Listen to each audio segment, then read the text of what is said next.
Good evening, sir. Good evening, guys. Hello. Am I audible and visible for everyone? Yeah. Yeah, you're audible. It's all good.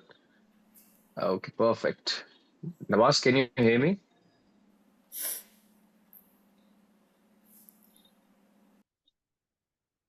Yes, sir, I can hear you. मैं थोड़ा बाहर आया हूँ। एक 10 दे मैं घर पहुँचता हूँ, उसके बाद कैमरा ऑन करूँगा।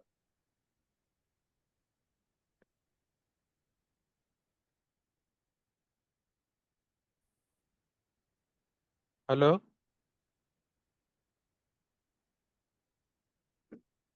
हेलो। हेलो हेलो, मेरी आवाज़ आ रही? हाँ, Nawaz, you're audible. Am I audible to you? Can you see me? हाँ हाँ sir, I can hear you. Okay, मैं perfect. थोड़ा बाहर आया हूँ। एक 10 मिनट में घर पहुँचता हूँ, उसके बाद मैं कैमरा ऑन करूँगा। ठीक है, Nawaz. Okay, thank you. okay. So, hi guys. Let's start our first session today for the FTI entrance test examination workshop. So, first of all, I would like to start with my introduction. So, as I would like to introduce myself, my name is Vikas Verma. I'm 28 years old actor. I belong to Delhi. मैं पिछले 8.5 साल से दिल्ली में काम कर रहा हूँ as an actor, freelance भी, और as a senior faculty in my theatre group as well. So जो जिस थिएटर ग्रुप के साथ मैं एसोसिएटेड हूँ, उस थिएटर ग्रुप का नाम है जरिया new theatre school. It's in Kalkaji. So I'm learning acting over there from last almost 5 years. Apart from it, I have done some couple of screen projects as well, which includes Netflix web series Daily Crime season 2, which is right now in post production. Apart from it, I have worked for Hotstar for a web series and one feature film for Z5 OTT platform. Okay. और theatre experience मुझे तकरीबन 9 साल का है। अगर मैं अपनी family के बारे में आपको थोड़ा सा संक्षेप में बताऊं, तो मेरी फैमिली में 5 लोग हैं। My parents and we are 3 siblings. उनमें सबसे बड़ी मेरी बहन है, उसके बाद मेरे ब्रदर है, एंड देन आई एम। तो हम सब में जो मेरी बहन है जो सबसे बड़ी है, she is a software engineer. My brother is a lawyer and I M an actor by profession. If I talk about my education, so I did my engineering in 2019. So I completed my BTech under information technology specific course. उसके बाद मैंने 4-5 साल तक corporate में भी काम करा है, but on the same side I was working as a freelance actor as well. From last 1 year, I have quitted my corporate job, and right now I'm pursuing my acting as a full time profession for me. Right? If I'll talk about FTI a little bit, so I have cracked the written test examination twice. पर मेरा first round clear हुआ, and मैं audition तक I was selected for that in both the rounds. So this was a little bit about me. So I would like if you guys can also share a little bit about yourself as well, so that we can connect more better for the next 2 months, for the next couple of sessions, so that we can build a bond. So I would like to take out name one by one, so please आप अपने बारे में थोड़ा थोड़ा सभी लोग बताना शुरू करें, so that we would be able to connect with all of you. बस एक चीज मुझे बताओ गाइस, तुम लोगों के अभी कैमरास ऑफ ही है या शायद मुझे नेटवर्क की वजह से अभी नहीं दिख रहे हैं? Yeah, actually, I turned my camera off. I turned it on for a while, so I turned it off after some time. Okay, okay. So Garvit, can you Okay. Please tell us a little bit about yourself? Yeah, sure. So after hearing your story, our stories are pretty much similar, the same. So I'm the okay. oldest sibling. I have a sister, real sister, and I did my BTech in computer science engineering, and I completed my graduation in 2023. So after that, I also worked for about 2 years in a corporate, and then I decided to quit it about this January. Yeah, 1st of January, I quit my job, and actually I quit my job because of the work timings and some corporate issues, some political issues. But all in all, I was not very interested in continuing as a software engineer. I did not see myself as a software engineer. If someone asked me what you wanted to do in past 5 years, not that someone asked me, but if someone would have come up to me and said ki, oh, in 5 years you'll be getting this much of package and you can go to a very high MNC and something like that. So I would just get a little depressed knowing that in 5 years also I'll be sitting here only and working on a desk. So that Hmm. question, whenever someone, they all said in a positive way, but I never took it positively. I always took it as if they were saying you will be stuck here only. But actually, they meant it in a good way. 5 years down the line, you'll be able to get into Google or big MNCs like that. But for me, it was always demotivating that 5 years down the line, I'll be doing this only. I'll be working for some MNC, 9 to 5, and was not something that I wanted to do all my life. All my life, I've pretty much been inspired by movies, to be very honest. I have seen very little, Okay. but I've been impressed by cinema, by foreign cinema, and I really was interested how the whole process comes through. I was very influenced by the stars, Bollywood stars, Hollywood stars, everyone, and I wanted to try theater also. So I did join my college group theater, but after the first play, it was not something that they took seriously. So it was just a college group they used to pass their time. So that was nothing serious. So nothing came out of it. And for the past 2 years, I've been trying attending some plays here in Jaipur. Only there's a theater group in Jaipur, pretty 4 or 5 theater groups in Jaipur. So I've been visiting them, and I wanted to join FTI for a long time, but I got to know that you have to do your bachelor's first, and then only you'll be able to get into FTI. So I wanted to try now. I guess this is the best time. I tried my luck at corporate. That didn't work out. So why not FTI? So that's my whole story basically. Okay. And Garvit, can you please tell a little bit about your parents? Like what Yeah, do they sure. do and what are their story a little bit about them as well? Sure. So my mother's a housewife and she used to teach before. She used to teach up till Okay. 8th standard. And my father is a businessman. So he Okay. has an import-export business and he usually stays outside India. But yeah, Okay. that's it. Okay. Perfect. Thank you so much, Garvit, for sharing such a beautiful information about you and your family. Thank you so Thank you. much. Thank you. Perfect. So now we will move to संस्कृति. संस्कृति क्या आप अपने बारे में थोड़ा हमें जरूर बताएंगे? आप अपना कैमरा ऑन कर सकते हैं. Hi, am I audible? Hello. Yes, you're audible. Okay so मैंने इसी साल अपना ग्रेजुएशन कंप्लीट किया है और मैं Okay. कॉलेज से लाइक लास्ट पास्ट 2 इयर्स से मैं थिएटर कर रही हूँ कॉलेज के थ्रू भी और बाहर एक थिएटर सोसाइटी है खेल तमाशा फिर शैतान थिएटर ग्रुप तो इनके साथ मैंने काम किया है काफ़ी और इस साल मैंने डिसाइड किया है कि मैं मास्टर्स के फॉर्म दूंगी और साथ साथ FTII भी दूंगी और मैं ओरिजिनली आसाम से हूँ मेरे पेरेंट्स और मम्मी पापा मतलब दोनों सब आसाम में ही रहते हैं मम्मी वाइस प्रिंसिपल हैं वो DPS में पढ़ाती हैं और मेरे फादर टी गार्डन मैनेजर है मैं अभी मतलब जब से कॉलेज ज्वाइन किया था तब से मैं दिल्ली में ही रह रही हूँ तो और आप कौन से कॉलेज में है? संस्कृति? Noida school of journalism and mass com India today से Okay. एफिलिएटेड है ये Okay. Okay. Okay. Perfect. Okay. Perfect. Thank you so much, Sanskriti, thank you for telling about yourself. Okay. Perfect. So, Harshvardhan, can you please, if you can, talk about you? I know आप train में camera तो on नहीं कर पाएंगे, पर अगर आपके signal थोड़े बेटर हो, if you can tell us a little bit about yourself.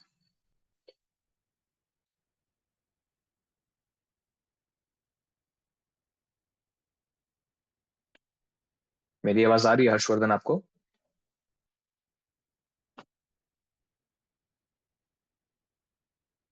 Okay. Okay. Okay. No problem. Nawaz, क्या आप बता पाएंगे अपने बारे में थोड़ा? It's okay, Harshvardhan.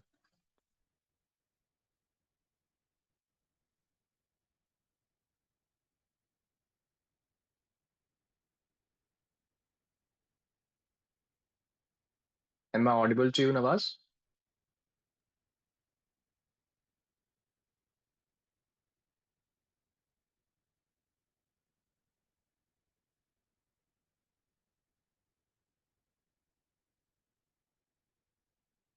हेलो चलो फिर एक काम करते हैं 10. हाँ, Nawaz, am I audible? Can you hear me? Hello Yes. Am I audible to you? Can you hear me, Nawaz? Yes yes sir Okay, perfect. So Nawaz, अपने बारे में आप थोड़ा बताइए हमें. हाँ so good evening to everyone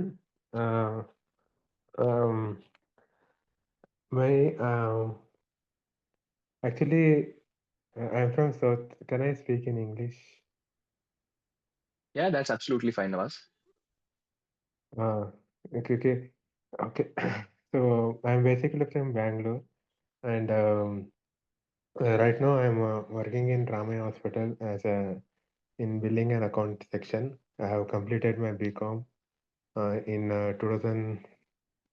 2019, and after completing my graduation, I started working in a Standard Chartered Bank. It is a MNC-based company in London. So I was doing. I worked there for around 3.5 years, and after that, from the time actually I had a goal in my mind that from the college time itself, that after completing college, after getting a job, I will get some money to invest on myself to become an actor. So from that time, as soon as I got into job, I started.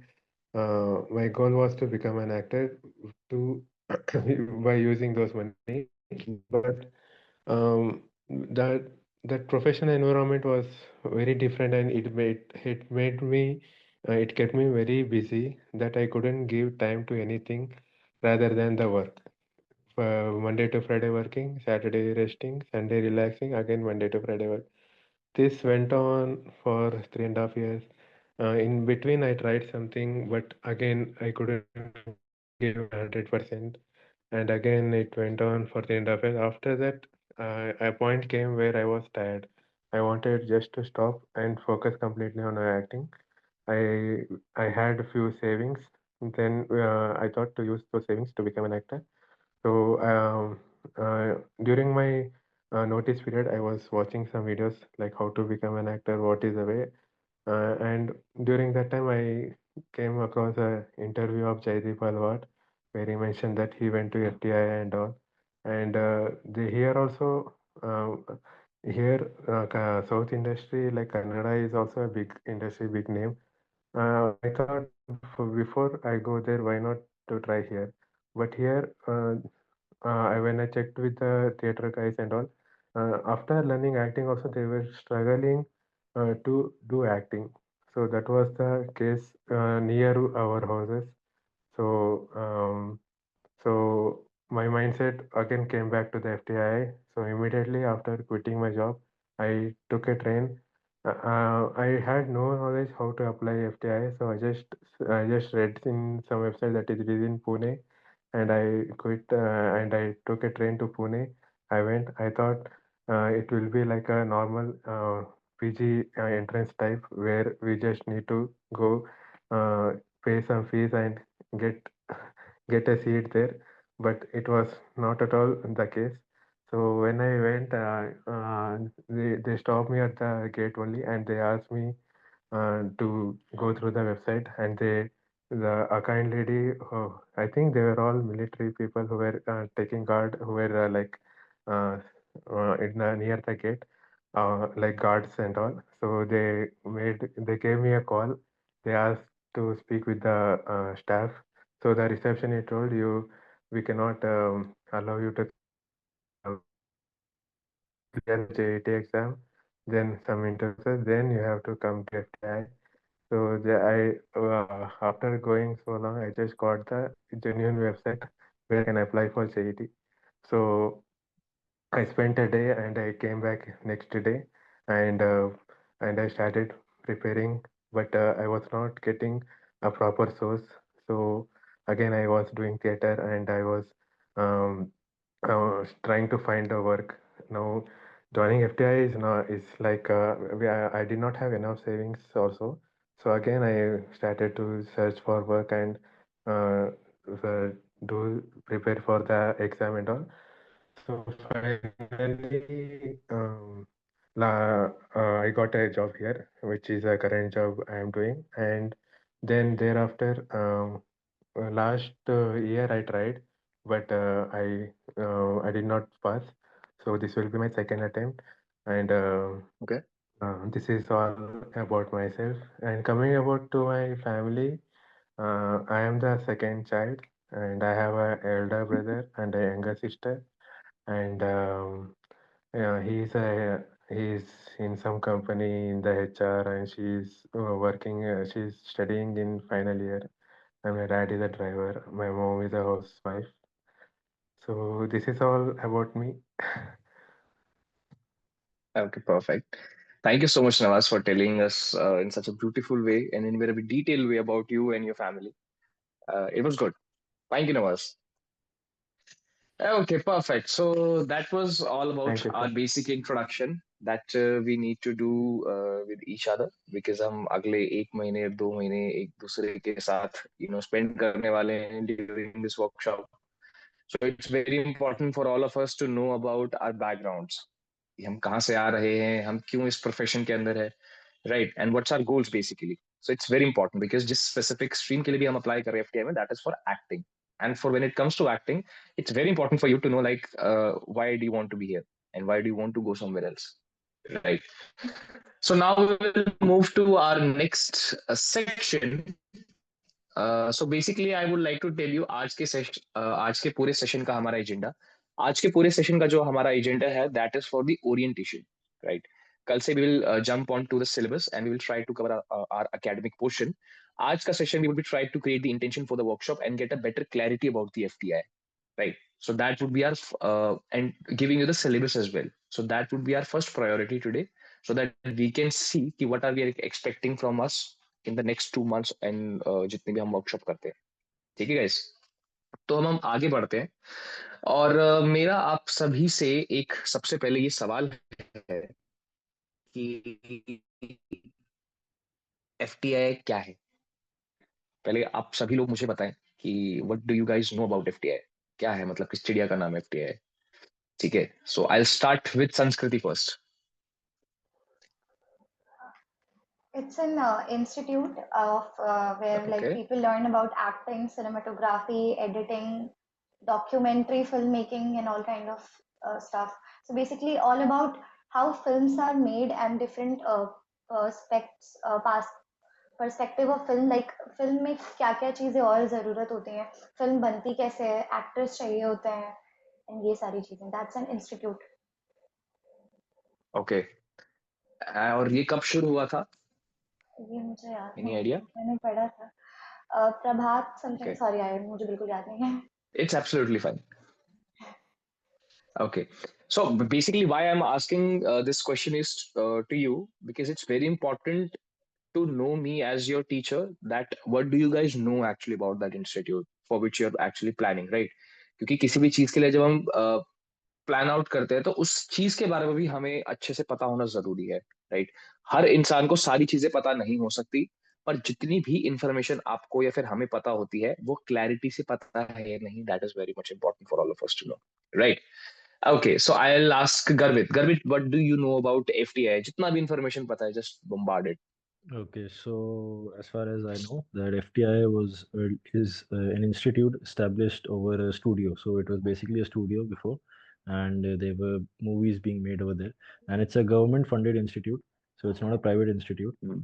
And what I came to know about FTI was that the government heavily invests, and right now is also trying to make sure that the name FTI gets across many people, and they're pushing the name. And I know the director is R. Madhavan, the actor, the director of FTI. And also there are multiple courses, multiple disciplines in which you can study. So there's screen acting, screenwriting, TV acting also, and there's direction in Mm. cinema, and all other fields are there also. And I don't know the exact date when it was established, but I heard Sanskriti say Prabhat Studio, so that was the name of the studio before. And yeah, so it's basically it's the right as of now there are only two institutes that I know of. One is the Satyajit Ray Institute in and the another one is FTII. So the Okay. JET exam is required to qualify and get into FTII, and basically you need to have a bachelor's degree to get into some of the courses in FTII.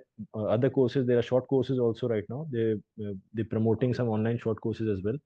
So yeah, that's pretty much all I know. FTII. Okay, किस किस को ये information पता है कि last year FTI का एक और स्कूल खुला है?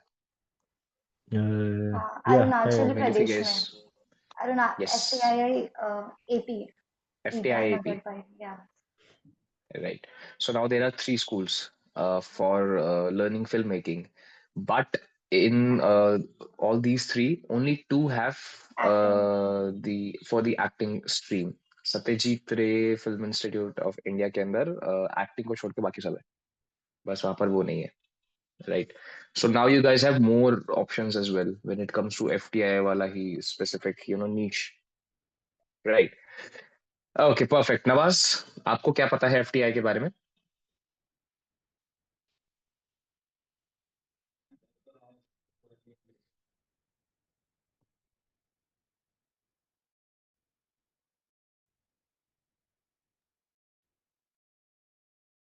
Am I audible?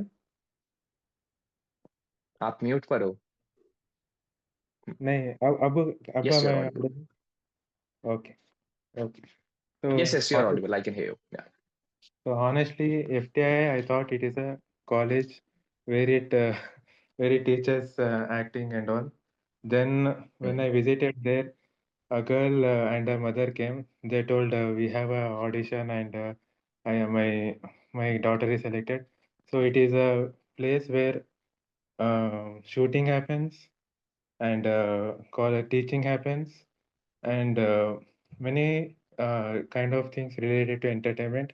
Then for exam, when I started studying, I came to know it was a studio which was started. Same information which just now Garvi told. And um, yeah, it is a started. And Shekhar Kapoor, who is a famous director, producer, is the chairman of the FTI. And we need to give JET and entrance exam to get into FTI and start learning acting with them. And Okay. there are many great alumni who passed, and I'm hoping to get into and learn acting.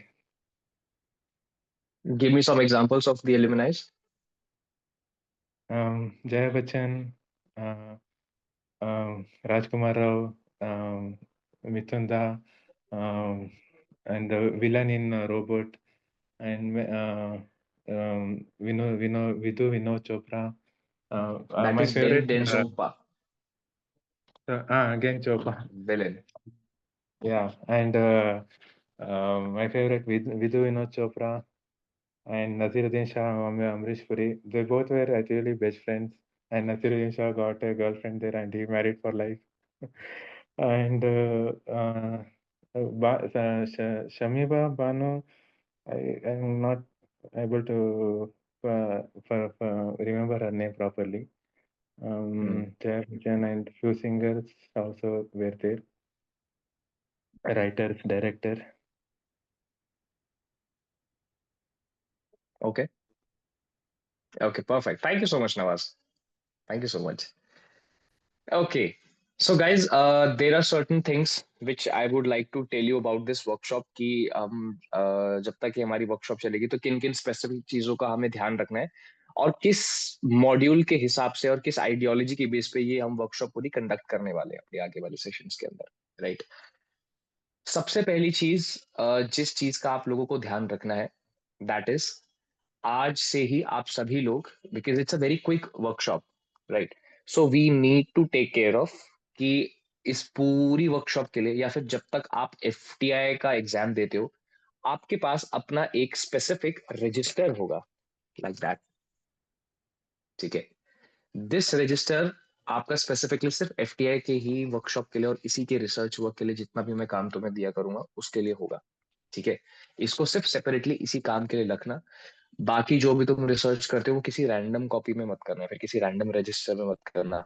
Make a notebook for the FTI जिसके अंदर आप सारे अपने assignments या फिर जितनी भी चीजें हम आज से शुरू कर रहे हैं, you guys can track it down. आज ओरिएंटेशन सेशन है तो it's okay, but I would recommend कल से जब भी हम आएंगे, so we would make sure कि हमारे पास एक स्पेसिफिक नोटबुक होगी हमारी, और अच्छी खासी मोटी लेना क्योंकि भरने के भी चांसेस है आप लोगों के वो, ठीक है?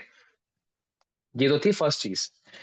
अब सेकेंड चीज आते हैं अबाउट द प्रिपरेशन, कि जब भी हम किसी चीज के लिए प्रिपेयर करते हैं, so what is the role of a teacher in it, right?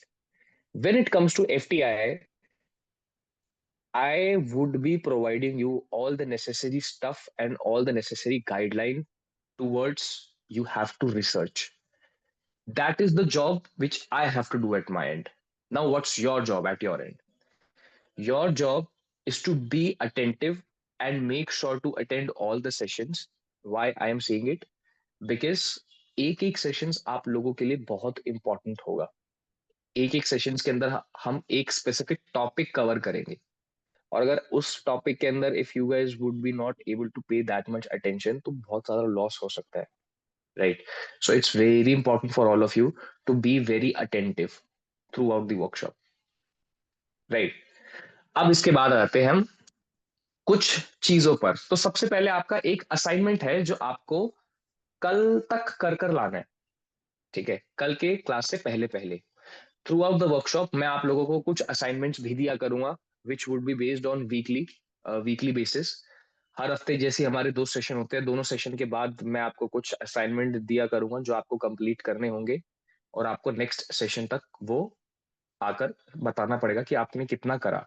अब ये इसलिए भी जरूरी है, it is just, I know कि ये बहुत ज्यादा थियोरेटिकल वर्कशॉप है when it comes to FTI वाली वर्कशॉप, राइट? पर थियोरेटिकल वर्कशॉप के अंदर भी ये आपको ट्रैक करते चलना पड़ेगा कि कितने टाइम में कितना टॉपिक कवर हो रहा है. Because as I can see right now, exam जो होगा वो यूजुअली मार्च एंड या फिर अप्रैल यानी फर्स्ट वीक या सेकेंड वीक तक हो जाता है usually, right? So you guys have to buckle up because you guys won't have time that much, right? तो जो भी टॉपिक्स आपको हर हफ्ते डिवाइड कर कर दिए जा रहे हैं, मेक श्योर कि आप टाइमली उन सभी टॉपिक्स के ऊपर अपना रिसर्च वर्क करते चल रहे हैं, ठीक है? अब हम आते हैं अपने अगले काम पर, which is pros and cons of joining FTII and SRFTII and FTII AP. ठीक है, तो थोड़ी सी एक बारी बातचीत करके देखते हैं कि एक्चुअली में FTII जाने से क्या हो जाएगा, या फिर अगर मैं FTII नहीं जाता हूं तो क्या मैं आर्टिस्ट नहीं बन पाऊंगा, right? We need to understand this fact कि एक्चुअली में FTII हमको देता क्या है. पर उससे पहले एक सवाल मैं आपसे और पूछना चाहता हूं, क्या किसी को एग्जैक्ट स्टेप्स पता है of admission under stream acting course के कितने स्टेप्स होते हैं और किस किस तरीके से ये होते हैं?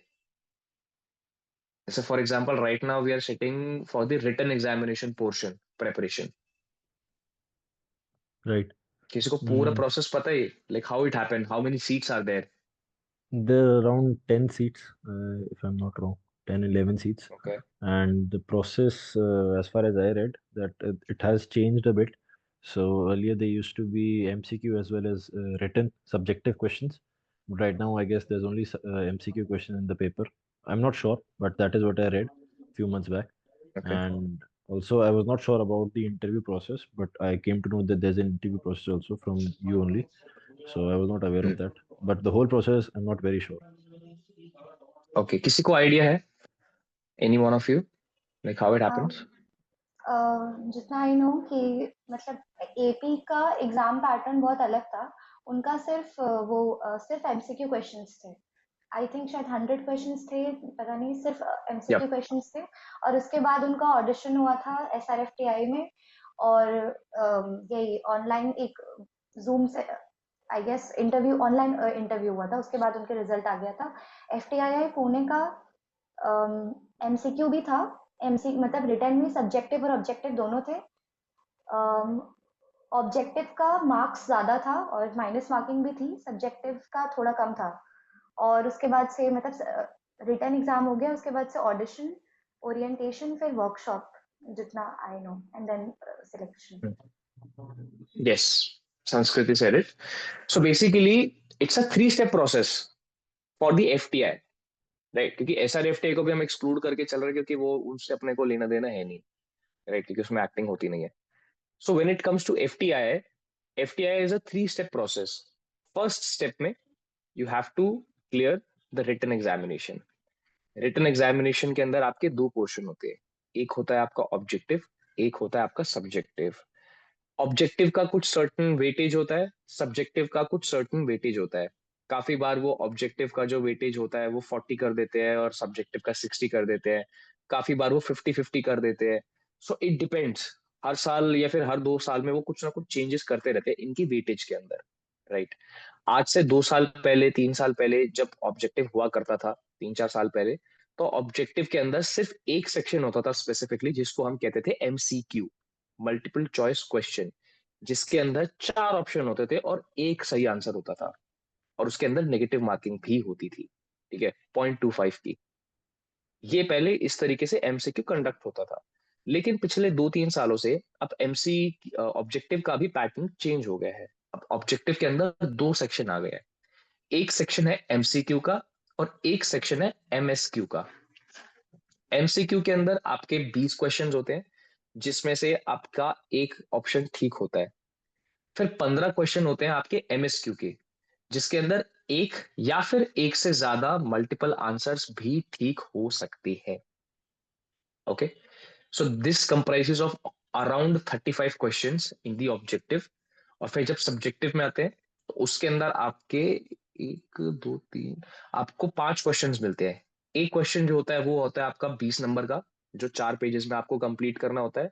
2 क्वेश्चन आपको अटेम्प्ट करने होते हैं 2-2 पेजेस के अंदर, जिनकी वेटेज होती है 10 मार्क्स। और 2 क्वेश्चन आपके पास आते हैं 5-5 मार्क्स के, जिनमें आपको ऑप्शंस मिलते हैं। ऑप्शन आपको हर क्वेश्चन के अंदर मिल ही जाएगा, ठीक है। शायद 20 नंबर वाले क्वेश्चन में ऑप्शन नहीं होता, बाकी 10 वाले में, 5 वाले में आपको मल्टीपल चॉइस मिलेंगे, जिसमें से आपको 3 में से 2 अटेम्प्ट करने होते हैं, 4 में से 3 attempt, some way like that you have to attempt it, ठीक है। So that is the first step for the written examination. इसमें किसी को प्रॉब्लम समझने में अभी तक या फिर कुछ डिफिकल्टी आई हो? All clear with everyone, like how the written works? Yeah. Yes. Cool, okay, perfect. तो जब रिटर्न होता है, रिटर्न हमारा होता है ऑलमोस्ट अराउंड इन अप्रैल। तो आपके जो फॉर्म्स वगैरह निकलेंगे that would be around Feb and या फिर मार्च के आसपास। तो उस टाइम पर आपके फॉर्म्स अवेलेबल हो जाएंगे और अप्रैल में आपका टेस्ट होता है। अब जब आपका रिटर्न हो जाता है, उसके बाद यूजुअली FTI तो वैसे बहुत लेट लतीफ चलता है इन मामलों में, पर मोर ओवर तुम ये लगाकर चलो कि 2 महीने में they put up the result on the website for the written one, right. अप्रैल में आपने एग्जाम दिया, पूरा अप्रैल, पूरा मार्च और जून के एंड या फिर मिड तक आते आते आपकी लिस्ट तैयार होती है रिटन टेस्ट की, कि उसमें कितने लोग सिलेक्ट हुए हैं। अब उस सिलेक्शन में भी काफी बार जो क्राइटेरिया होता है वो बदलता रहता है विद टाइम। काफी टाइम तक पहले ऐसा था कि पूरे रिटर्न को चेक करने के बाद एक क्यूमुलेटिव लिस्ट बनती थी उन बच्चों की जिनका रिटर्न एक सर्टेन कट ऑफ के बाद क्लियर हुआ है। पिछले से इससे पिछले साल उनका ये पैटर्न था, मतलब पिछले से पिछले पेपर में ये पैटर्न था कि जिनका ऑब्जेक्टिव क्लियर होगा एक सर्टेन कट ऑफ तक, सब्जेक्टिव भी सब सिर्फ उन्हीं लोगों का चेक होगा। एक क्राइटेरिया पहले ये भी था, पर पिछले साल से वापस उन्होंने इसी पर आ गए कि ऑब्जेक्टिव में, रिटर्न में ऑब्जेक्टिव और सब्जेक्टिव दोनों चेक होने के बाद फिर एक क्यूमुलेटिव कट ऑफ निकलेगी, राइट। तो ये FTI के मूड पर डिपेंड करता रहता है, वो चेंज कर भी सकते हैं, चेंज नहीं भी कर सकते हैं। So for us as aspirants it's very important to pay attention to objective portion, बहुत ज्यादा। सब्जेक्टिव पर तो हम ध्यान देंगे ही देंगे, लेकिन अगर कोई ऐसी गाइडलाइन आ गई कि जिनका ऑब्जेक्टिव ही क्लियर नहीं है, क्लियर होगा उनका सब्जेक्टिव भी चेक नहीं होगा, तो आपने सब्जेक्टिव में कितने ही अच्छे झंडे क्यों ना गाड़ रखे हो, उसका कोई फायदा नहीं है, right. Because we can not sure about it कि उनकी क्या प्रोसेस होगी, वो हर साल कुछ ना कुछ चेंज करते रहते हैं, मॉडिफिकेशन लाते रहते हैं अपने प्रोसेस के अंदर, राइट। तो इस चीज को जरूर समझ के चलना अभी से ही, कि अगर हम 2 मंथ तक ये वर्कशॉप कर रहे हैं तो ऑब्जेक्टिव की जितनी भी चीजें हम करें वो सारा रिसर्च वर्क आप टाइमली करते रहो, क्योंकि आपका पूरा प्रोसेस FTI के सिलेक्शन का ऑब्जेक्टिव पर भी डिपेंड करता है। Now you would understand that, ठीक है गाइस। Right. तो ये था हमारा रिटर्न के बारे में, लाइक हाउ इट हैपेंस। जून में आपका रिजल्ट आने के बाद एक बेसिक कट ऑफ तैयार होती है, जिसके अंदर अराउंड 100 से 150 के बीच में बच्चों का सिलेक्शन होता है ऑल ओवर इंडिया, जिनका रिटर्न क्लियर हुआ होता है अकॉर्डिंग टू कैटेगरी वाइज, ठीक है। उनमें से जिनका भी सिलेक्शन होता है 150 के आसपास, उनको एक ईमेल रिसीव होता है, FTI से, जिसके अंदर उनको सेकेंड राउंड के लिए, which is the audition round, उनको एक ईमेल रिसीव होता है, FTI से, जिसके अंदर उनको सेकेंड राउंड के लिए, which is the audition round, उनको एक ईमेल रिसीव होता है, FTI से, जिसके अंदर उनको सेकेंड राउंड के लिए, which is the audition round, उनको इंस्ट्रक्शंस प्रोवाइड करी जाती है। उसके अंदर आपको ग्रीटिंग्स वगैरह के साथ लिखते हैं, ये वो सारी चीजें आपको प्रोसेस बताते हैं कि आपका इतना मार्क था, आपका कट ऑफ वगैरह था, जो भी है। प्लस वहां पर आपको एक स्क्रिप्ट मिलती है, आपको 2 स्क्रिप्ट मिलती है, एक हिंदी की और एक इंग्लिश की। वो किसी प्ले का कोई मोनोलॉग भी हो सकता है, किसी स्पेसिफिक कोई उनका सेल्फ रिटन भी हो सकता है, इट कुड बी एनीथिंग। ठीक है, वहां पर आपको एक मोनोलॉग पीस मिलता है which you guys have to prepare for the audition. उसके लिए आप लोगों को ऑलमोस्ट 20 से 30 दिन का टाइम मिलता है, जिसके दौरान आपको वो प्रिपेयर करना होता है। क्योंकि ऑडिशन राउंड तक पहुंचने के लिए भी, सेकेंड राउंड के लिए भी आपको 1 महीना पहले प्रायर नोटिस दे दिया जाता है। You can work on your craft, right. तो उस हिंदी इंग्लिश में से आप कोई भी एक पीस उठा सकते हो और वो प्रिपेयर कर सकते हो, राइट।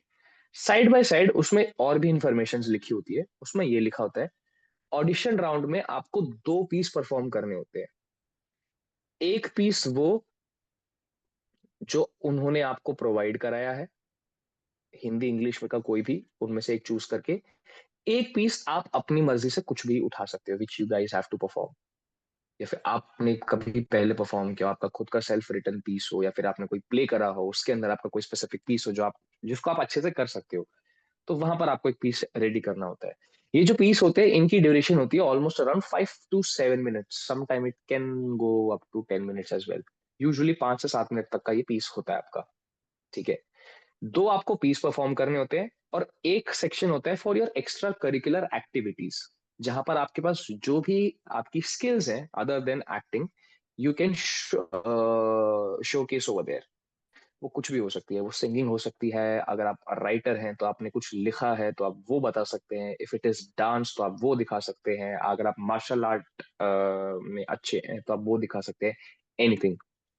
पर जो एक्स्ट्रा करिकुलर एक्टिविटी होती है उसके बेसिस पर आपकी जजमेंट या फिर मार्किंग नहीं होती। That is just to put a edge, इसलिए वो रखते हैं। जो आपकी मार्किंग होती है वो आपके ऑडिशन पीसीस पर ही होती है।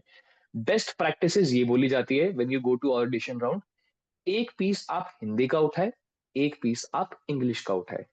अब वो कोई भी हो सकता है, उनके स्क्रिप्ट में जो दोनों मिलती है लैंग्वेज की, उसमें से आप हिंदी उठा सकते हो या इंग्लिश उठा सकते हो, अकॉर्डिंग टू दैट जो भी आपको अच्छा लगे। दूसरा आप उस तरीके से प्रिपेयर कर सकते हो, राइट। ये अच्छी प्रैक्टिसेस बोली जाती है कि आप दोनों डिफरेंट लैंग्वेजेस का परफॉर्म करो। क्यों? ताकि उनके माइंड में भी एक ही better clarity of idea establish हो पाए आपके बारे में एज एन एक्टर, कि इस एक्टर की कमांड दोनों लैंग्वेजेस में बहुत अच्छी है, हिंदी में भी और इंग्लिश में भी।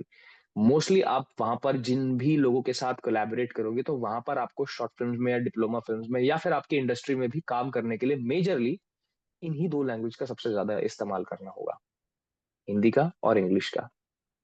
यहाँ तक किसी को प्रॉब्लम समझने में? No. All cool, Yeah. Yeah. Perfect. तो ये होता है हमारा सेकेंड राउंड। सेकेंड राउंड के अंदर आपके 3 जजेस होते हैं। एक होते हैं आपके फैकल्टी के ही एचओडी जो आपको वहां पर पढ़ाएंगे जब आप वहां पर चले जाएंगे। उनका नाम है सुनील शास्त्रा सर। तो यूजुअली वो बैठे होते हैं वहां पर एक तो पैनल के अंदर। एक होते हैं Joy sir, Joy Fernandes. So he is also the actor trainer in FTI, जो आपको कॉमेडी, कॉमिक एक्टिंग और माइम सिखाते हैं। किस किसने जजंतरम ममंतरम देखी है मूवी अपने बचपन में, इफ एनीवन हाँ. रिमेम्बर? देखिए। Yeah. उसके अंदर जो चामुंडा थे, if you guys remember that, Yeah. Chamunda याद है किसी को? या that is Joy Fernandes, he is Joy Fernandes. So he is a faculty over there, right. तो वो आपको पैनल में मिलते हैं वहां पर। प्लस एक और भी कोई हो सकता है कि वो बेंजामिन गिलानी सर हो या फिर कोई और हो, या फिर शायद काफी बारी नहीं भी होते, 2 ही फैकल्टी में बैठे होते हैं, राइट। तो ये आपका परफॉर्मेंस चेक करते हैं जो भी आपका वो ऑडिशन राउंड होता है। Plus they will ask you certain questions as well. क्यों एफटीआई जाना चाहते हो, क्या हो जाएगा, आपका नाम क्या है, कब से काम कर रहे हो एक्टिंग के अंदर, जो भी आपने परफॉर्मेंस करी होती है, आपकी परफॉर्मेंस से रिलेटेड भी क्वेश्चन पूछते हैं और आपकी क्राफ्ट से रिलेटेड भी क्वेश्चन पूछते हैं। ठीक है, इन चीजों पर भी हम डिस्कशन करेंगे।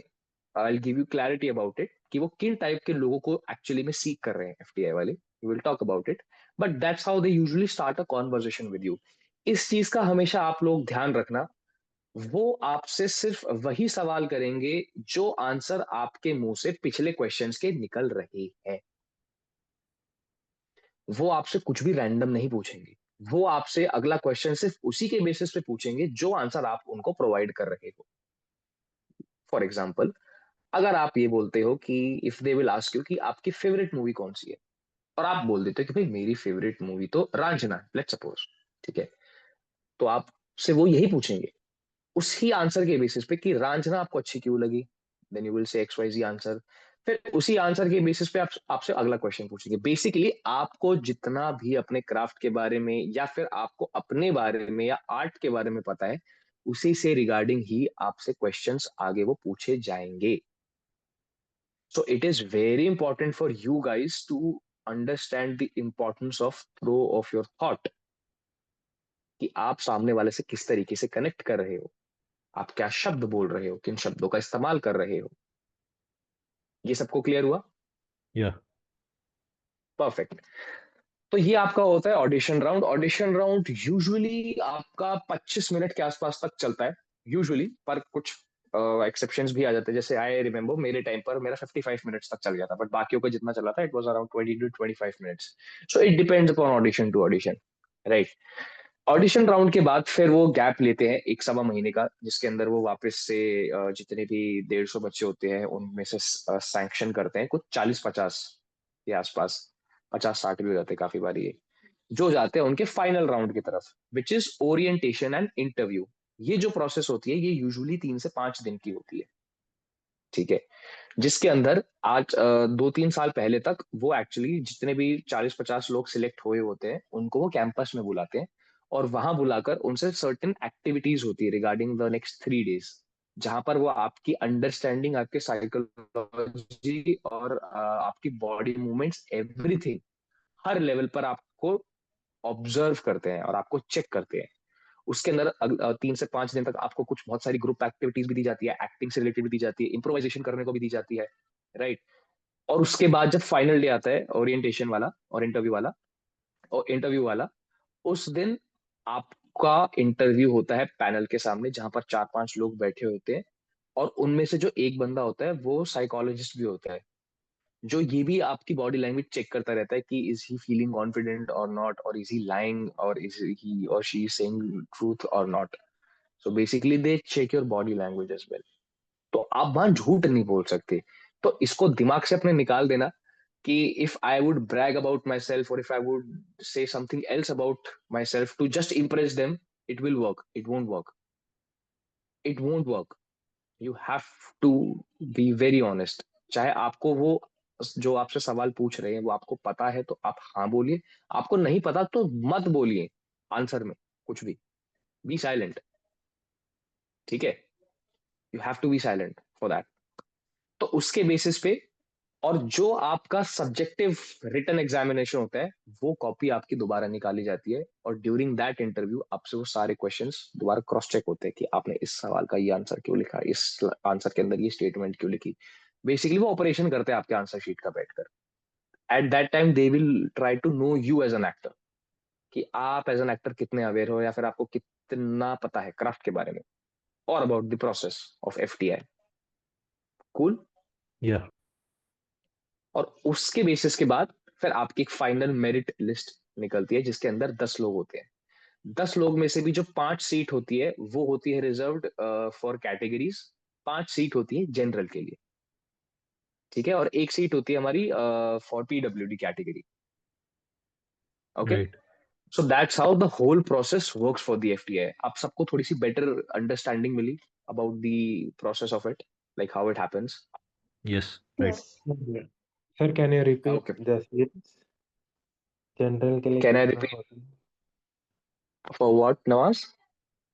आपने बोला जनरल एसी, वो कितना हाँ, होता है तो candidate? General I will divide it for you. So for the general there are 5 seats, for the OBC there are,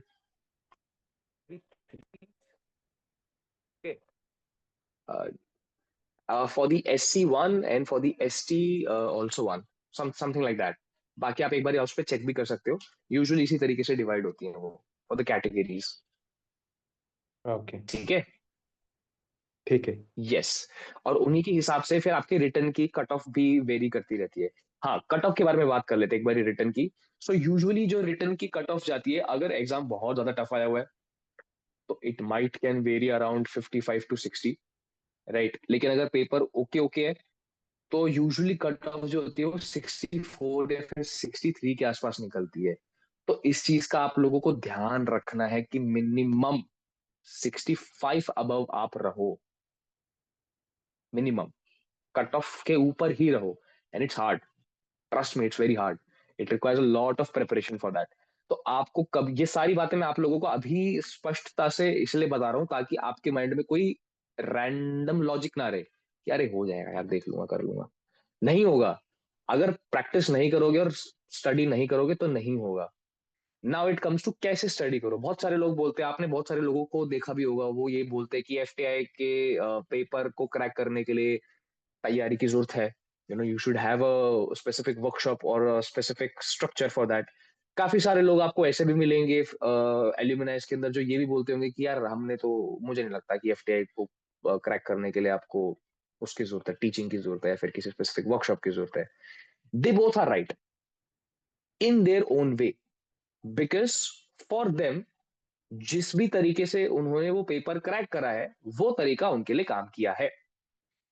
पर अगर इसको मैथमेटिकली प्रोबेबिलिटी टर्म में अगर हम समझने की कोशिश करें तो हमको एक थोड़ा बेटर आइडिया मिल सकता है कि वर्कशॉप करने से या फिर एक स्पेसिफिक स्ट्रक्चर को, सिलेबस को फॉलो करने से हल्की सी आपकी प्रोबेबिलिटी बढ़ जाती है जहां पर आप रैंडम कुछ भी तैयारी कर रहे हो।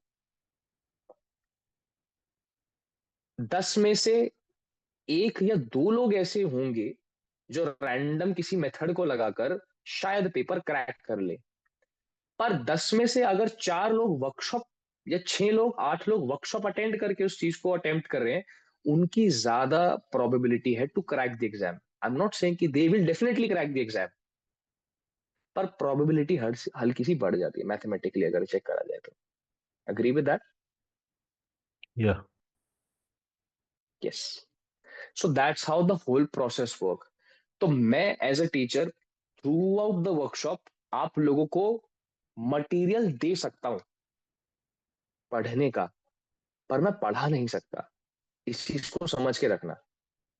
I would be providing you guidance to how to research about specific film festival, specific actor, specific film director, or anything related to acting. But now it's up to you and your basic understanding कि आप किस तरीके से common sense को लगाकर research work करते हैं। Research work अपने आप में एक बहुत ट्रिकी चीज है जो लोगों को समझ नहीं आती है। उनके लिए ही मतलब ही होता है। आपने बहुत सारे एफटीआई के ग्रुप्स पे जो टेलीग्राम वगैरह पे एक्टिव होते हैं वहां पे चेक करा होता है, पीपल आस्क फॉर नोट्स। अरे नोट्स भेज दो यार, नोट्स पढ़ लूंगा मैं। अच्छा आर्ट एंड कल्चर करना है, अरे यार नितिन सिंह आने की किताब दे दो, उसमें से पढ़ लूंगा, कर लूंगा, हो जाएगा। शायद हो जाता हो, बट क्या वो सही अप्रोच है for the right probability? I don't think so.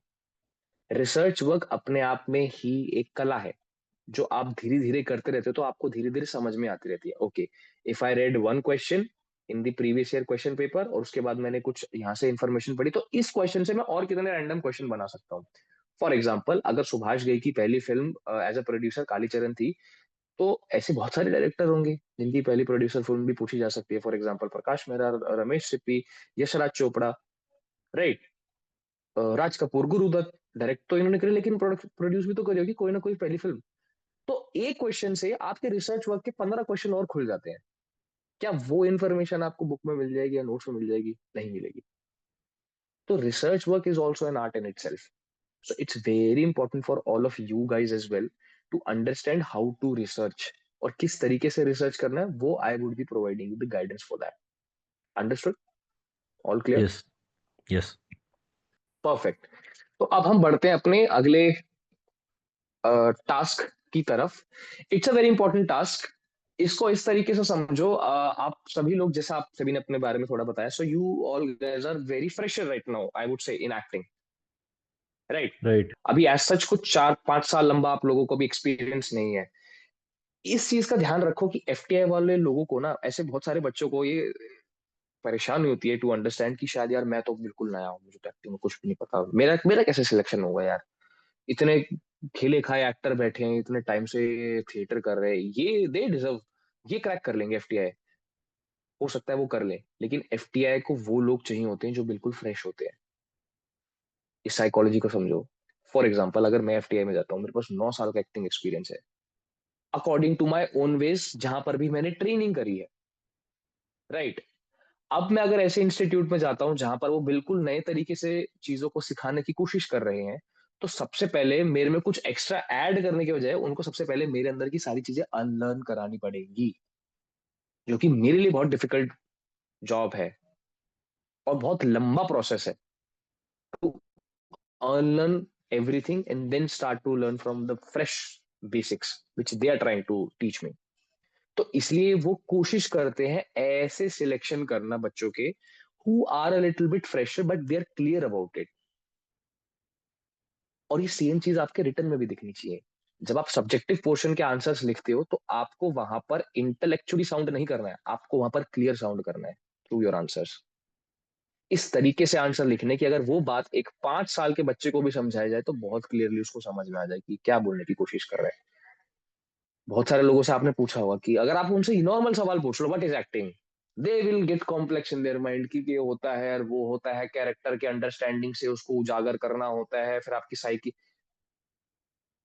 अगर ये सारी चीजें मैं 5 साल के बच्चे को बताऊंगा तो शायद वो समझ नहीं पाएगा, शायद का बिल्कुल नहीं समझ नहीं पाएगा। तो जो भी आप अपने आंसर में लिखते हो इस बात का आपको ध्यान रखना पड़ता है कि जिस भी तरीके से मैं आंसर लिख रहा हूँ वो बहुत स्पष्टता के साथ और एक लिटरल मीनिंग पर, बस फर्स्ट डिग्री मीनिंग पर मेरे एग्जामिनर को समझ में आ जाए, उसके 2-3 मीनिंग ना निकले। जैसे बहुत सारे लोग जब चलो ये तो जब सब्जेक्टिव पे आएंगे तो we will discuss about the subjectivity and objectivity, that is the another context. पर जब उस पोर्शन में पहुंचेंगे so I would tell you guys, ठीक है। अभी जो हमारा नेक्स्ट टास्क है वो है to create intentions for your self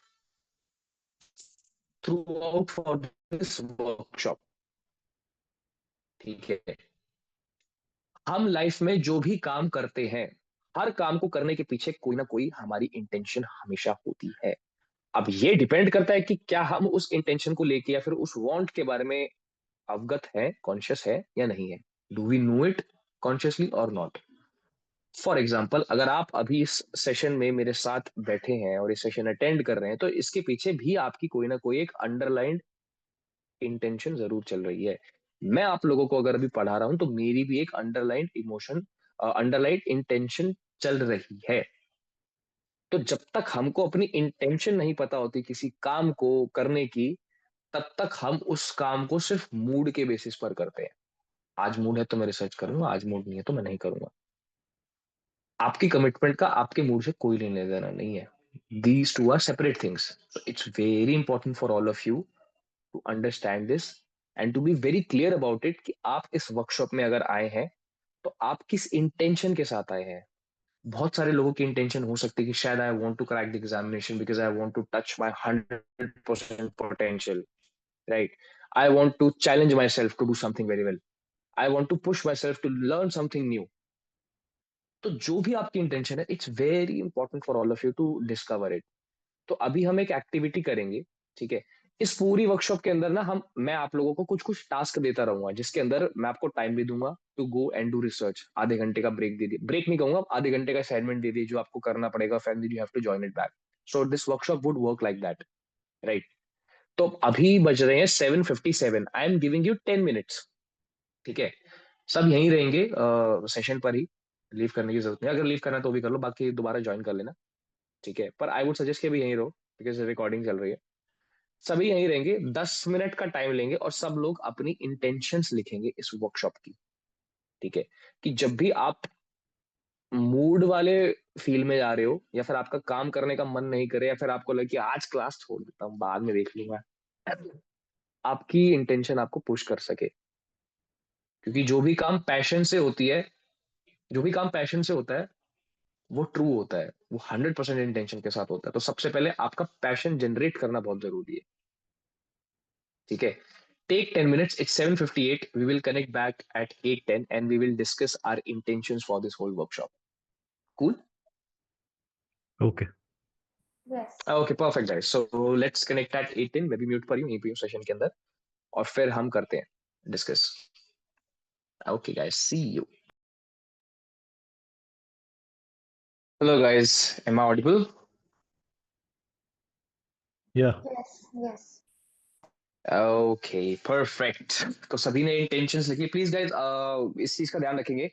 Throughout the workshop, we have to keep our cameras on because it's an interactive workshop, and I need to know, I need to see your expressions as well, while you're talking to me, because it's very important for the workshop as well. ठीक है?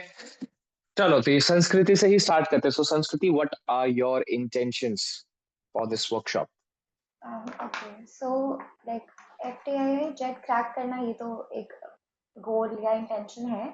उसके underline में एक intention ये भी है कि जो लर्निंग और रिसर्चिंग का ना I want to like make it a conscious habit. जैसे जब कॉलेज में थे, it's been almost like 1 year college खत्म हुए हुए, तो लर्निंग वैसी लर्निंग छूट गई है. So through this workshop I guess it will help me to like build a conscious habit of researching, learning. और दूसरा ये है कि थ्रू दिस वर्कशॉप एक ये इंटेंशन भी है कि I get to know about like different directors, different movies, and how to watch a film like a film student, and Okay. what are the ways like writing session के बारे में भी I hope so पता चलेगा कि how to write, and yeah, these are my intention to join about this workshop. Okay, perfect. What about you, Garvit? Thank you so much, Sanskriti. Okay, so basically, to understand what my intentions for this workshop would be, I'll just brief you about why I want to be an actor.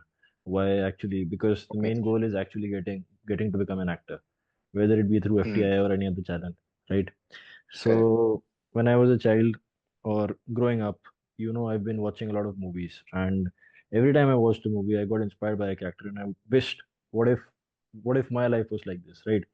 Whether it be a flamboyant character, or whether it be someone like if I'm watching a movie about an IPS officer, so I would always think, what if I crack and become an IPS officer? The next minute, if you show me a movie about a gangster, and I'll think that what if I was a gangster, you know? So there are these very contrasting images that I used to put myself into. Ki, what if I was this? What if I was this? So I always liked imagining myself into a character, right? I sometimes I want to be this, sometimes I want to be that. So I never wanted to become a dull character. So basically I want to be an actor is to see myself in different characters and see what all I can do, right? I always imagine Okay. I sat for about 15 minutes and I think of myself, what if I was an IS officer? What would I have done? What would I have done? So these things excite me, right?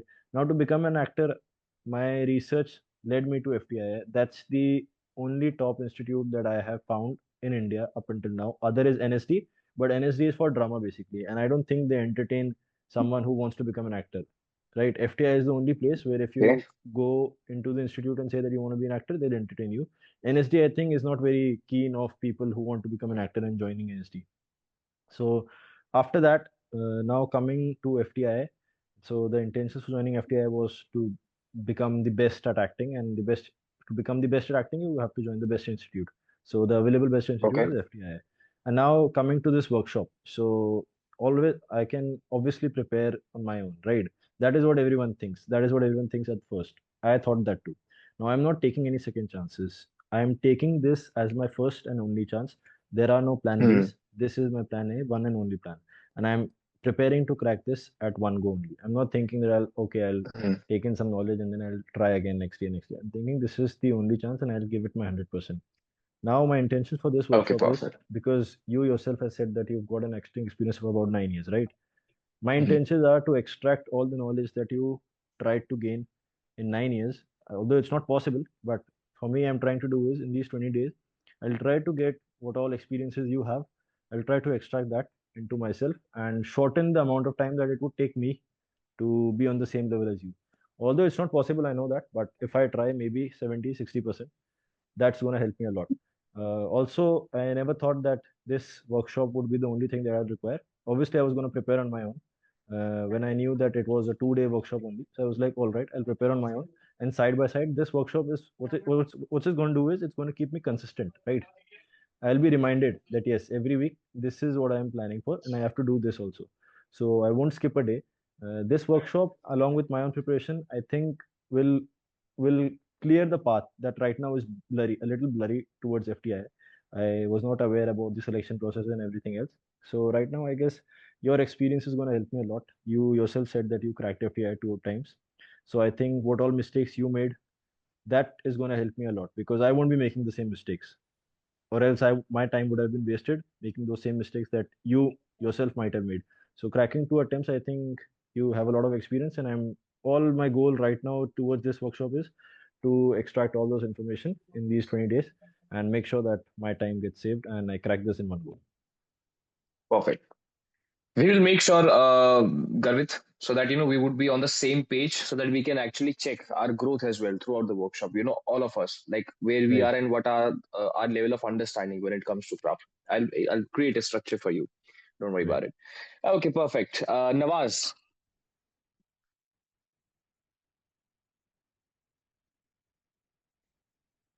Yeah, I'm audible, right?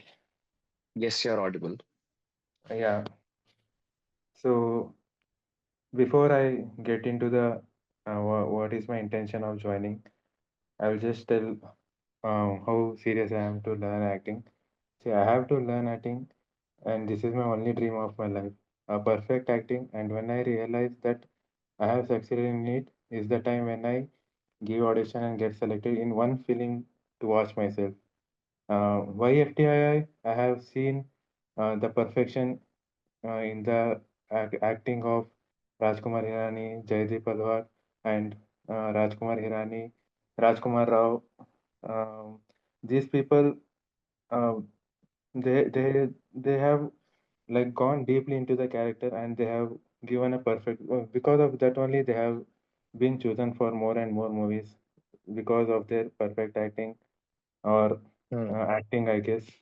So this is the reason I want to learn acting in the FTI session in the FTI. And coming to our session, I'm very serious about this session. Like I'm feeling bad for myself today that I did not plan well my day for this session. Um, like like a normal day routine, I went to work late. I left the work late, and because of that, I did not have a good place to sit before the session started. I was as soon as I came home, my mom gave me work, and I had to go to market to bring something. If I had planned, I wish I could have planned and reached the work by 9, left the work by exactly 5, and done the finish my homework like my mom's work by 5:30 or 6:30. So this I feel bad that I didn't do. So from tomorrow I'll be doing, and every day I want to give 100%. So I will give 100% for this session, and after this session, whatever the assignment I will get, I will give my 100% for that also. Same things I will plan for the rest of the week also. So I will give 100% for this session, and because in my routine of life I am strict to a schedule from which I cannot escape, and do a weekend theater. This because I have a Monday to Saturday work thing, and many people told Saturday Sunday there will be lot of drama will happen, but again Monday to Saturday, if I take every Saturday off, it will be I will come into the notice, and they will have a suspicious on me. And if I want, there is a and I got another option like joining some evening play and learning acting with them. Again, that place and my workplace is very far. To reach there only in Bangalore traffic, it will take 2 hours. So again, that was an obstacle. Again, one more option I got while I was searching for theater. I met a guy. He's a serial and film in Kannada actor. Currently, he's doing serial. He has done films also, and he offered me to teach acting with some cost. But he was very busy with his work, and weekly once he used to give time. Monthly once he used to give time, and after that he used to tell practice this in the theater in the nearby theater, but I was not able to do that.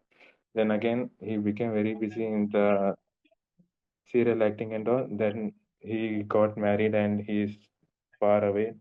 So when I registered for JET, I wanted a teaching hand and a helping hand, which is you, sir. So you are very, this session is very, very important for me. And I am growing old, and and I'm like growing old, and I cannot keep on repeat on give exams. So I'll give my 100, 200%, and try my level best to pass this exam. Okay. Thank you. Thank you, Nawaz, for I hope telling I all won't this lose about. the topic. It's fine. It's fine. We will discuss about that as well. Don't worry about it. I'll come to that as well today. Okay, that was a very quick and good intentions which you guys are having for yourself about this specific stream and this profession and this specific workshop as well. Perfect. Thank you so much, guys. Okay, so now we will move to one of our topic जिस पे हमने अभी question उठाया था but we haven't discussed it answer. तो मैंने आप लोगों से एक पॉइंट बोला था on which we are going to discuss. तो आप सभी अपने एक पेन पेपर लेकर अभी बैठ जाना। फिलहाल मैं तुम्हें कुछ पॉइंटर्स बताऊंगा, सिर्फ उसको लिखते रहना and just think about it right after the class. So उस पे टाइटल लिख लो, pros and cons of joining FTI, SRFTI and FTI EP. क्या प्रोज हो सकते हैं, क्या कॉन्स हो सकते हैं ऐसी जगहों पर जाने से और नहीं जाने से। ठीक है, सबसे पहले प्रोस के बारे में बात करते हैं। सब लिख रहे हो ना, क्योंकि सबके कैमरा जो फिर से ऑफ हो Yes. गए हैं। Yes. Okay, perfect. तो जो पहला प्रो है, फर्स्ट प्रो में लिखो क्राफ्ट। क्या मैं ये बात बोल सकता हूँ डंके की चोट पर कि ऑब्वियसली बात है कि अगर आप ऐसे इंस्टीट्यूट में जाएंगे जहां पर आपको अच्छे फैकल्टी मिलेंगी तो आपका ऑटोमेटिकली क्राफ्ट तो 2 सालों में सुधरेगा ही। ये तो फैक्ट ही है, ये तो बहुत बड़ा प्रो ही है। Right. राइट, इट्स अ, ये तो हमारे लिए सबसे बड़ा pro, that's why we are going over there. तो सबसे पहला पॉइंट तो होगा क्राफ्ट इन इटसेल्फ। दूसरा लिखो networking. Now what does it mean by networking. अब इसको थोड़ा मैथमेटिकल समझने की कोशिश करते हैं।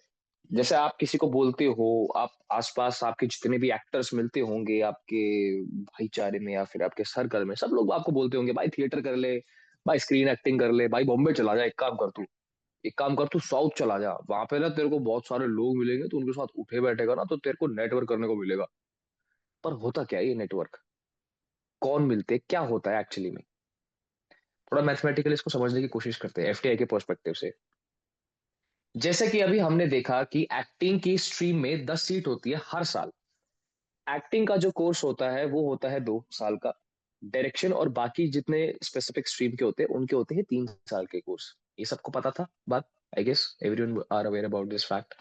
Right. Right, now let's suppose कि गर्वित, संस्कृति, नवाज और हर्षवर्धन, इन चारों का सिलेक्शन हो जाता है एफटीआई में। ठीक है, आप एफटीआई में जाते हो, आपका फर्स्ट ईयर है। जब आप एफटीआई में फर्स्ट ईयर में जा रहे हो तो उस टाइम पर ऑलरेडी एफटीआई में आपके सीनियर्स भी प्रेजेंट है। Right. अब वो जो सीनियर्स होंगे वो सेकेंड ईयर और थर्ड ईयर के होंगे, क्योंकि फर्स्ट ईयर तो आपका ही शुरू हो रहा है। राइट, सेकेंड ईयर वाले एक्टिंग के मिलेंगे, बाकी सारी स्ट्रीम के सेकेंड ईयर और थर्ड ईयर दोनों के मिलेंगे। राइट, इफ हर स्ट्रीम में 10 सीट्स हैं, सो दैट मीन्स जिस साल आप एंटर कर रहे हो उस साल एंटर करते ही एटलीस्ट नेटवर्क करने के लिए आपके पास 10 एक्टर होंगे वहां पर। Right. राइट, डायरेक्शन में होती है 12 सीट, 10 से 12 सीट कुछ ऑटोमेटिक कुछ around. Right, and let suppose there are 8 courses या 10 कोर्स लगा लो टोटल। ठीक है, एफटीआई में जो चल रहे हैं, शॉर्ट, ये डॉक्यूमेंट्री, ये वो फलाना ढिमकाना, एडिटिंग, साउंड रिकॉर्डिंग, स्क्रीन पे राइटिंग, डायरेक्शन, प्रोड्यूसर, जितने भी है डिफरेंट कोर्सेज। राइट, हर बैच में मिनिमम 10 से 12 लोग होंगे। तो एक साल के बैच के अंदर 12 इंटू अगर मैं 10 करूं, दैट मीन्स 120 मिनिमम। अगर आप फर्स्ट ईयर में जाते हो तो सिर्फ सेकेंड ईयर के आपको 120 लोग मिलेंगे Right. और थर्ड ईयर के 110 मिलेंगे, क्योंकि एक्टिंग 2 साल का ही होता है, उनका थर्ड ईयर है नहीं। तो 120 प्लस 110 कितने हो गए, 230। सो इसका मतलब है जब आप एक इंस्टीट्यूट में एंटर ही कर रहे हो तो आप ऑल ओवर इंडिया के रिफाइंड 230 आर्टिस्ट के साथ नेटवर्क कर सकते हो हम्म, सिर्फ पहले ही साल में। जब आप सेकेंड ईयर में जाओगे तो आपका जूनियर भी एक बैच तैयार हो चुका है, नए बच्चे भी आएंगे, राइट? तो 230 वहां पे ऐड कर लो, 460, हम्म, राइट?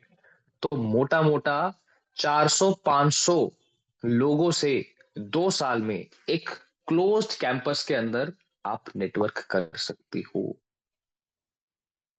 ये तो रफ फिगर है। बहुत सारे ऐसे भी लोग होते हैं जो बाहर से आते हैं या फिर बहुत सारे पुराने उनके फैकल्टी पढ़े ही रहते हैं वहां पर, पास आउट होने के बाद भी ऐसा वहां पे कल्चर थोड़ा चलता रहता है। तो मोटा मोटा आपको 500 के अराउंड लोग मिलेंगे जिनके साथ आप 2 साल में अच्छा नेटवर्क कर सकते हो, ठीक है? अब वो जो 500 लोग हैं, बेस्ट पार्ट इज वो 500 के 500 लोग ऑल ओवर इंडिया के सिनेमा को रिप्रेजेंट करते हैं, ना कि किसी एक स्पेसिफिक रीजन के सिनेमा को। क्योंकि ऐसा नहीं होता एफटीआई में कि सिर्फ बॉम्बे के ही आ सकते हैं या फिर सिर्फ दिल्ली के ही आ सकते हैं या फिर सिर्फ साउथ के ही आ सकते हैं, राइट? ऑल ओवर इंडिया से रिफाइंड स्टूडेंट आते हैं, राइट? तो आपके पास ऑटोमेटिक अपॉर्चुनिटी खुल जाती है कि मैं अब एज एन एक्टर जब एफटीआई से निकलूं तो मैं सिर्फ एक स्पेसिफिक हिंदी इंडस्ट्री के लिए ही बाउंड नहीं हूं। अगर मैं अच्छा काम करूं, मैं अपनी दूसरी लैंग्वेजेस पर अच्छी कमांड कर लूं, तो हो सकता है कि मैं दूसरे ऑप्शंस भी डिस्कवर कर सकता हूं अपने लिए इंडस्ट्री के अंदर, अराउंड ऑल इंडिया। तो ये होती है नेटवर्किंग, टेक्निकली अगर देखा जाए तो नेटवर्किंग का भी। अब आ जाते हैं तीसरे पर, थर्ड इज टैग वैल्यू। देखो ये तो फैक्ट है। अगर आप किसी इंजीनियर से मिलो, आप उससे मिलो, भैया आपने कहाँ से करी है? भाई मैं तो आईआईटी से पास आउट हूँ। ओ आईआईटी से पास आउट हूँ, तो पढ़ा लिखा आदमी हुआ यार ये तो। अब ये टैग वैल्यू आपको इंडस्ट्री में कुछ हद तक, मैं ये नहीं कहूंगा बिल्कुल ही हेल्प करती है, कुछ हद तक आपको हेल्प करती है जब आप ऑडिशंस के अंदर जाते हो। तो कहीं ना कहीं कास्टिंग डायरेक्टर का भी आपकी तरफ एक ऐसा लेंस बना होता है कि एटलीस्ट ये फिल्म स्कूल से पढ़कर आया है तो ये समझदार होगा, ये गधा नहीं होगा, ये बेवकूफ नहीं होगा जिसको क्राफ्ट की या फिल्मों की या मार्किंग वगैरह की फ्रेम की नॉलेज ना हो। बेसिक आपसे एक्सपेक्ट करके ही चलते हैं कि he would understand what ever I would give him instructions. ये एक हल्की सी टैग वैल्यू का आपको हेल्प मिल जाता है एफटीआई जाने से। Make sense? परफेक्ट। अब आ जाते हैं नेक्स्ट पर। नेक्स्ट लिखो, 24/7 जर्नी ग्रोथ। 24/7 जर्नी ग्रोथ का मतलब क्या है? हम सभी लोग, आपने लोगों ने भी थिएटर करा होगा कभी ना कभी, यूजुअली काफी लोग वीकडे पर करते हैं, काफी वीकेंड्स पर करते होंगे। But how we usually act, मैं 9 साल से थिएटर कर रहा हूँ, राइट? तो हम जब एक्ट, मैं वीकेंड्स थिएटर करता हूँ, सो व्हेन वी एक्ट तो हमारे पास स्पेसिफिकली 2 दिन होते हैं where we can go to a specific place and we can perform, we can practice, and then we will have to come to our home, और हमें अपने वापस दुनिया में बाकी सारी चीजें भी संभालनी पड़ती है, राइट? पर एक ऐसा जगह जहां पर आप 24 के 24 घंटे 7 दिन वहीं हो, उठते बैठते सोते कुछ भी करते हुए आप सिर्फ एक्टिंग के ही एनवायरनमेंट में हो। So it's a very plus point कि जितना आप प्रोडक्टिविटी एक हफ्ते के अंदर सिर्फ 2 दिन में निकाल पाते हो, क्योंकि आपको अपने बाकी दुनिया और नारी से भी डील करना पड़ता है, एक ऐसा कॉलेज जहां पर आप हॉस्टल में रहोगे, तो ऑटोमेटिकली 24 घंटे 7 दिन आप सिर्फ आर्टिस्ट के अराउंड रहोगे कि आपकी ऑटोमेटिकली प्रोडक्टिविटी बढ़ने के चांसेस बढ़ जाए, क्योंकि आप क्राफ्ट के ही अराउंड हो, कुछ ना कुछ पढ़ते रहोगे, कुछ एक्ट करते रहोगे, किसी साथ कोलैबोरेट करते रहोगे, कोई फिल्म देखते रहोगे, कुछ सीखते रहोगे, कुछ इंप्रोवाइज करते रहोगे। So 24/7 you will be on your own, on your toes, to learn to learn about your craft, right? Next लिख लेते हैं, विल मीट ग्रेट आर्टिस्ट। जो हमने पहले भी डिस्कस करा था कि अगर ऑल ओवर इंडिया में इतना कट थ्रोट कंपटीशन है कि सिर्फ 10 सीट ही है, तो ये तो ऑटोमेटिकली एस्टेब्लिश है ना कि भाई वहां पे जो लोग आ भी रहे होंगे तो वो कुछ है तभी आ रहे हैं। कोई रैंडम बंदा नहीं बैठा आपके बैच के अंदर, आपके एक्टिंग बैच में जिससे कि आप काम कर रहे होंगे। चाहे वो कितना ही फ्रेशर क्यों ना हो, पर उसको क्लैरिटी बहुत अच्छी होगी अपने बारे में, या फिर उसमें कुछ तो ऐसी स्पेसिफिक क्वालिटी होगी जिस वजह से वो बंदा वहां पर बैठा है। अब आपका ये काम है एज एन एक्टर कि आप उस चीज को किस तरीके से ऑब्जर्व कर कर उसकी हेल्प कर सकते हो और अपनी हेल्प कर सकते हो, to collaborate and to grow together, right? And it's just not only for the acting perspective. आप किसी भी से भी नेटवर्क करोगे वहां पे, चाहे वो डायरेक्शन का होगा या फिर साउंड रिकॉर्डिंग होगा, कुछ ना कुछ आपको सीखने को ही मिलेगा, राइट? प्लस वहां पर आपके एल्यूमिनाइज और आपकी जो भी वहां से पास आउट होते हैं उनके सेशंस भी होते हैं। काफी बार नसीरुद्दीन शाह सर आ जाते हैं वहां पर to give a specific lecture, right? बहुत सारे टीचर आ जाते हैं, आदिल हुसैन सर आ जाते हैं to give a master class on acting, right? तो कहीं ना कहीं आपको अच्छे आर्टिस्टों से भी मिलने को मिलता रहेगा, उनकी गाइडेंस आपको मिलती रहेगी towards your craft, right? So that is also a very plus point for us to go to FTI. अब आ जाते हैं next point which is general knowledge. आपने बहुत सारे इंटरव्यूज में बहुत सारे एक्टर्स को सुना भी होगा ये कहते हुए कि एक एक्टर को जनरल नॉलेज होना बहुत जरूरी है। अब लोगों को लगता है कि क्या करूंगा मैं मुगल एम्पायर के बारे में जान के, बाबर कब आया था, अकबर कब आया था, क्या कर लिया उन्होंने। But for instance right now, I am right now performing this play, my theatre group is performing Aurangzeb and I am performing Shahjahan in it. अब मैं साइंस स्टूडेंट रहा हूं, मुझे नहीं था इंटरेस्ट हिस्ट्री में, बट जब मेरी एक्टिंग की जर्नी स्टार्ट हुई, I have to start my general knowledge and start developing my that instincts as well, so that I can relate to that culture. I should have some resources about that culture as well, कि उस वक्त पर किस तरीके से दुनिया चलती थी, किस तरीके से लोगों के ख्वाब होते थे, किस तरीके से लोग दिनचर्या में एक दूसरे से डील करते थे, what are their ambitions and everything, right? उस वक्त की रियलिटी क्या थी बेसिकली। तो ऐसा इंस्टीट्यूट जहां पर आप 2 साल तक फिल्में देख रहे हो, इतनी सारी किताबें पढ़ रहे हो, इतने सारे लोगों से इंटरेक्ट कर रहे हो, तो ऑटोमेटिकली आपकी जनरल नॉलेज तो बढ़ ही जाएगी काफी हद तक, जितनी आपकी शायद अभी तक पूरे जीवन में ना बढ़ी हो। अगर आप 2 साल को अच्छे से यूटिलाइज कर लो तो वहां पर आपकी बढ़ सकती है। There is a very high chance. Make sense? उस पर नेक्स्ट इज लिमिटेड सीट्स। ये बड़ा अतरंगी सा टॉपिक है, अतरंगी सा पॉइंट है कि लिमिटेड सीट्स होना प्रो क्यों हो सकता है। बहुत सारे लोगों को लगता है कि यार 10 ही सीट है, ये कोई बात हुई, कम से कम 20-25 लोग तो लेने थे ना। ऐसे तो बड़ा कट थ्रोट कॉम्पिटिशन हो जाता है, सिलेक्शन कैसे होगा? अच्छी बात है नहीं हो रहा सिलेक्शन। अगर जितनी कम से कम सीट होंगी, इसका मतलब है उतना ही रिफाइंड आर्टिस्ट उस टेरिटरी के अंदर एंटर कर रहा है। रियलिटी से चेक करो, तुम लोग 3 महीने बाद एग्जाम देने वाले हो, और दिल्ली में ऑल ओवर इंडिया में कम से कम 4 से 5 हजार लोग बैठेंगे स्क्रीन एक्टिंग का पेपर देने के लिए। Who would be fighting for those 10 seats, जिसमें से 5 तो कैटेगरी हटा दो, would be fighting for those 5 seats. तो तुम ये लगाकर चल सकते हो कि जिसकी फर्स्ट रैंक आई होगी वो एक्चुअली अभी बैठकर पढ़ रहा होगा। रियलिस्टिकली सोचो, जिसकी फर्स्ट रैंक आने वाली है वो इस वक्त पर पढ़ रहा होगा अभी। तो कंपटीशन अभी से शुरू हो चुका है। तो ऑब्वियस ही बात है, जब लिमिटेड सीट्स होंगी और आप वहां पर जाओगे तो रिफाइंड लोग ही मिलेंगे, who knows what they are trying to do in their life. They are not guessing. अगर आप गेस कर रहे हो कि let's give it a shot, नहीं होगा। लेट मी टेल यू, नहीं होगा। You have to be 100% sure about it. I have to crack it and I have to be, that's why I told you this activity, कि आपको अपनी intention लिखनी ही पड़ेगी। नहीं लिखोगे तो तुम्हें लॉजिकली समझ में आ रहा होगा, तुम फंस जाओगे। It's not possible. It's very important for you to know कि you're fighting for those 5 seats and you have to be committed for that every single day। और बहुत कम टाइम है, 2 ही महीने बचे हैं, राइट? उसके बाद नेक्स्ट पॉइंट है, ये भी बड़ा इंटरेस्टिंग है। It's a negative point, but it's a very positive point on an individual perspective for an artist. Get a reality check in craft. इसको लिख लो। हर आदमी को ये लगता है कि मैं तीसमार खान हूं when it comes to acting. सबको रियलिटी चेक मिलता है। जब आप एक ऐसे इंस्टीट्यूट में जाते हो, लेट सपोज एडमिशन हो गया, बहुत सारे ऐसे भी लोग मैंने देखे हैं वहां पर कि उनका सिलेक्शन हो जाता है. In fact there is one friend of mine, her name is Ankita Sood, if anyone knows her. She was the rank holder of 2019 और 2020 and she was a fresher in acting. उसको एक साल में कोर्स छोड़ना पड़ गया था because she was not able to handle all that structure and everything, जिस तरीके से काम हो रहा था वहां पे. तो आपको ये रियलिटी चेक भी मिलता रहता है. ऐसा हमें लगता है कि एक बार एडमिशन हो गया तो सब आ रहे नहीं आ रहे, नहीं.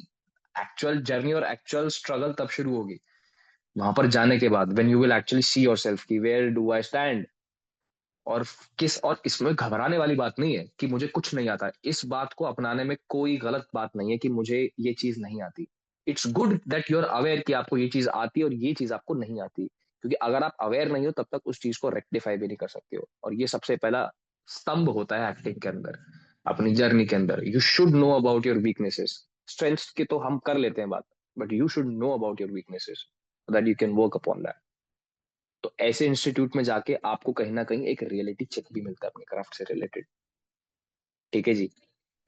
लास्ट पॉइंट है फिर प्रोस के अंदर, apply as a trainer. Let suppose आप एफटीआई दे भी दिया, वहां से पास आउट भी हो गए, फिर भी इंडस्ट्री में कुछ काम वाम नहीं मिल रहा. वर्स्ट केस सिनेरियो क्या है? वर्स्ट केस सिनेरियो ये कि आप स्टिल वहां पर जो भी पोस्ट निकलती है, जो जॉब निकलती है as an actor trainer, you can apply for that. तो एफटीआई क्रैक करने के बाद भी डाउन द रोड 4-5 साल बाद आपके पास ये एक ऑप्शन जरूर होगा कि you can apply for the job for as an acting professor over there, right, after having some basic work experience in the industry. तो ये भी कहीं, इसलिए इसको मैंने सबसे नीचे लिखा हुआ है कि it's not that ambitious but it's still a good option for us, कि हमारे लिए हमेशा खुला रहता है ये एक ऑप्शन, राइट. अब आ जाते हैं कॉन्स पर. कुछ कॉन्स भी हैं एफटीआई जाने से. सिर्फ चांद सुनहरा ही नहीं है, चांद पर दाग भी है. वो दाग जानने भी हमारे लिए बहुत ज्यादा जरूरी है. पहला, money and time. It's a fact. अगर मैं अपने पर्सनल पर्सपेक्टिव से बताऊं, सो I am 28 years old.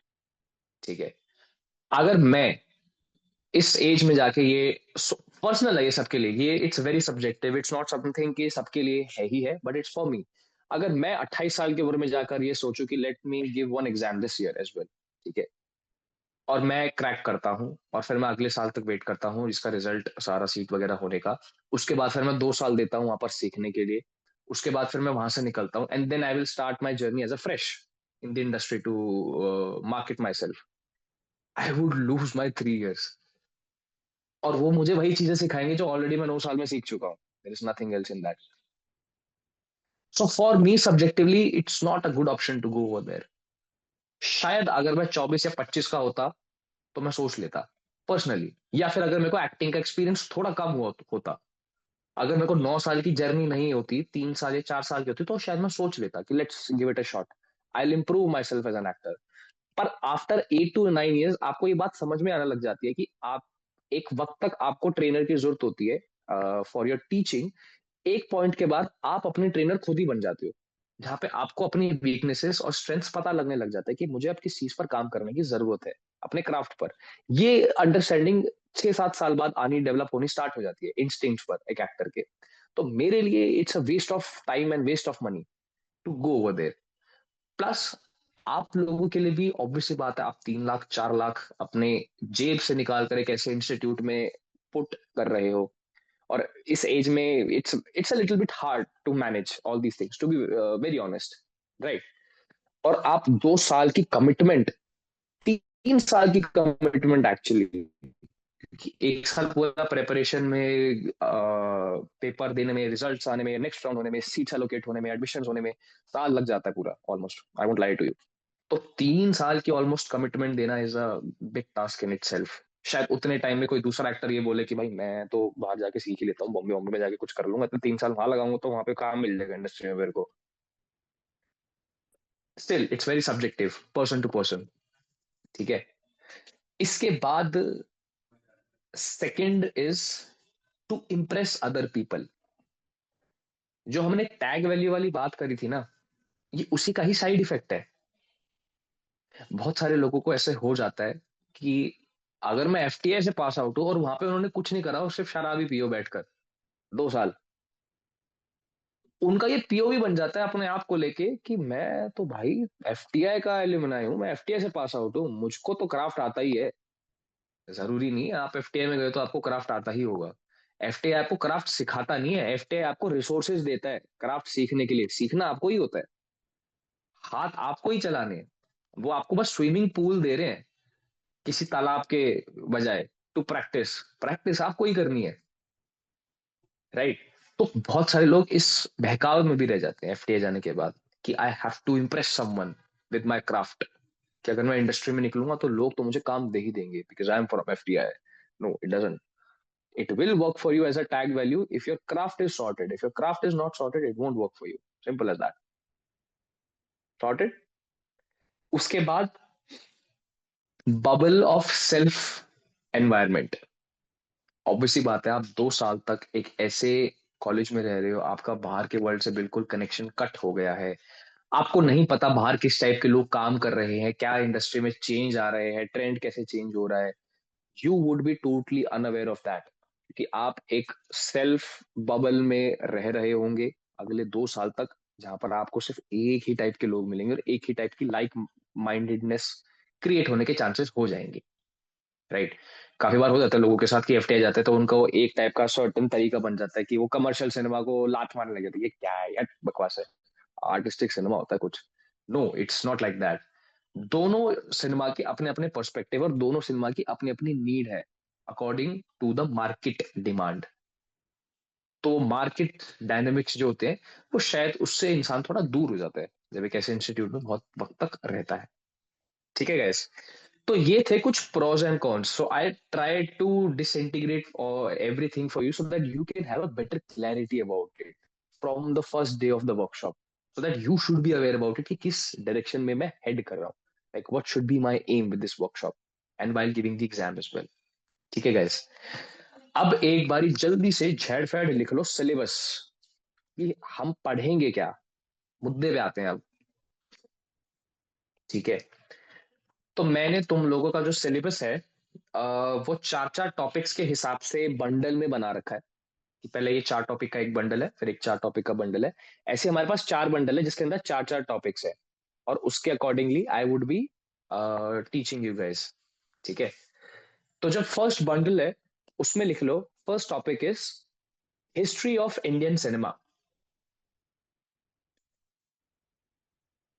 Second topic लिख लो बंगाली सिनेमा।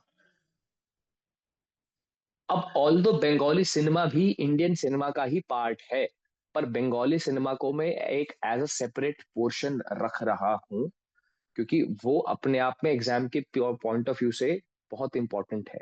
क्यों इंपॉर्टेंट है?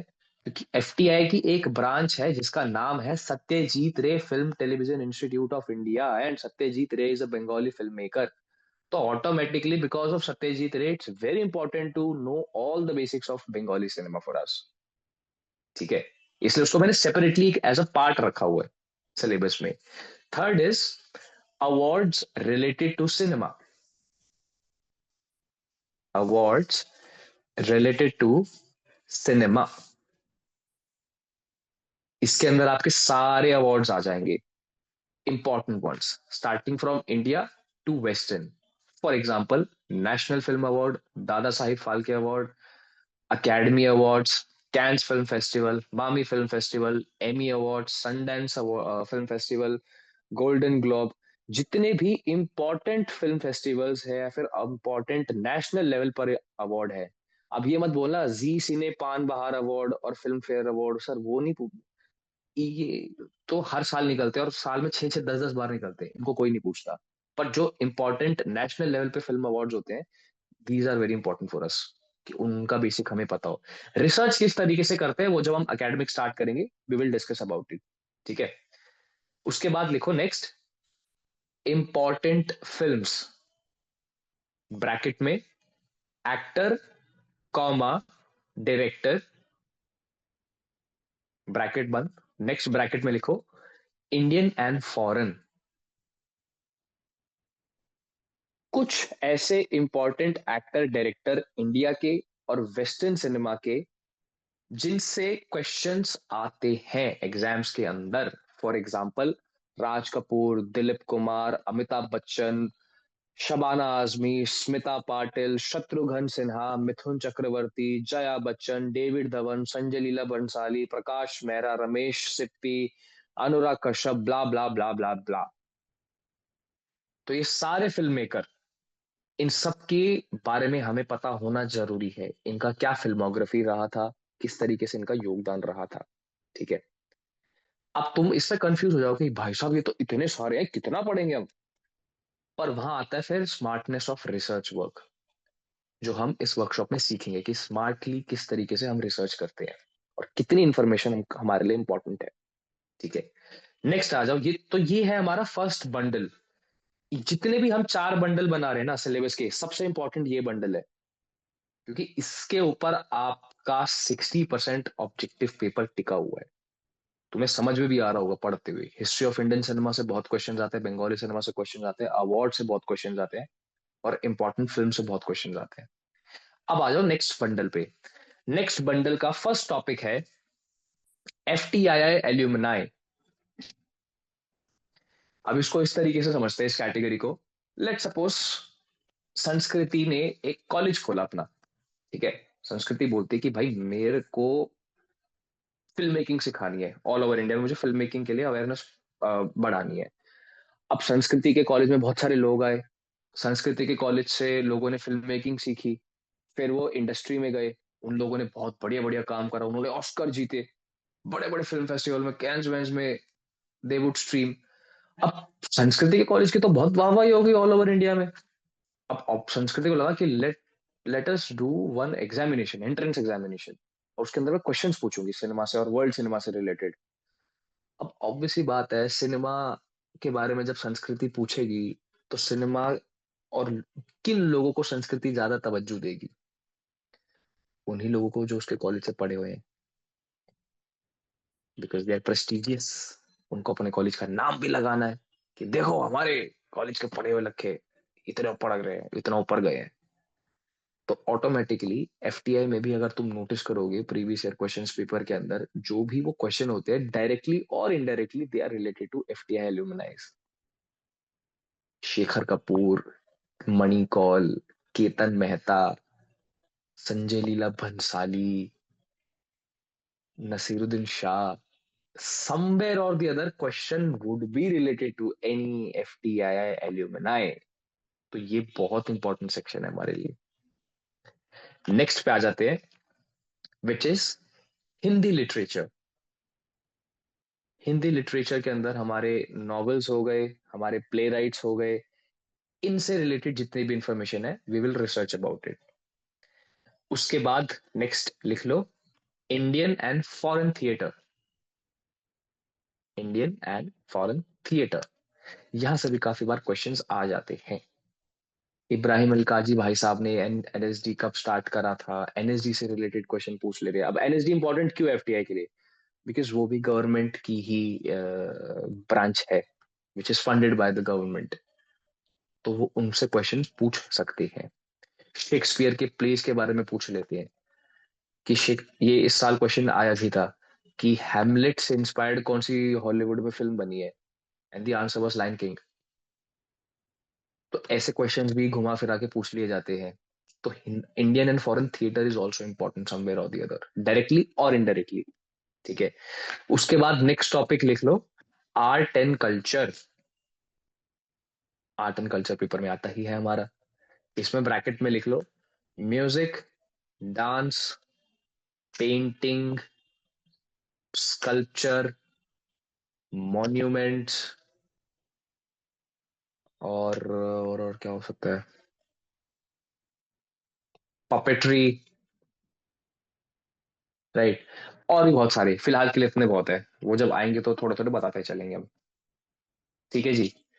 इसके बाद आ जाओ नेक्स्ट बंडल पे। नेक्स्ट बंडल में जो हमारे 4 टॉपिक्स है, उसमें फर्स्ट है अ touch of French and European cinema. A touch of French and European cinema. Although इससे ज्यादा रिलेटेड क्वेश्चंस एक्टिंग के अलावा दूसरे स्ट्रीम्स में पूछे जाते हैं, टेक्निकल स्ट्रीम्स में, जो कि डायरेक्शन हो गया या फिर एडिटिंग या फिर सिनेमैट हो गया, क्योंकि वहां पर उन सभी स्पेसिफिक स्ट्रीम के लिए फिल्म मेकर को इन सब फिल्मों के बारे में और इन सब फिल्म मेकर्स के बारे में पता होना जरूरी है। ऑल्दो एक्टिंग से पूछे नहीं जाते, बट स्टिल आई कंसिडर कि अगर वर्स्ट के सिनेरियो में भी कोई ऐसी फिल्म आ जाए बाहर की, फ्रेंच और इटालियन, तो हमको पता हो कि ये डायरेक्टर कौन है या फिर किसका है। इसकी इतनी तवज्जो नहीं है, but still it's a section for us on which we need to work. ज्यादा टाइम नहीं लगाएंगे, but it's a topic in itself. Second लिख लो मिसलेनियस टॉपिक्स। कुछ रैंडम इंफॉर्मेशन भी होती है which we have to cover, which is related to cinema or not, और फिल्म मेकिंग, कि कोई फलाना फलाना सॉफ्टवेयर दे दिया, इसमें से ऑड वन आउट कौन सा है वो बताओ, स्क्रैबल, MP4 क्यूब, ऐसे करके। तो ये किसी स्पेसिफिक सेक्शन में नहीं हटते, पर कभी कभार पेपर में पूछ लिया जाता है। दे अंधों के लिए कौन सा बैंक है, देना बैंक या वो bank. So that doesn't come under any specific category, but इसलिए उसको मिसलेनियस टॉपिक्स में ही डाल रखा हमने। ठीक है। थर्ड है other important awards. Other important awards.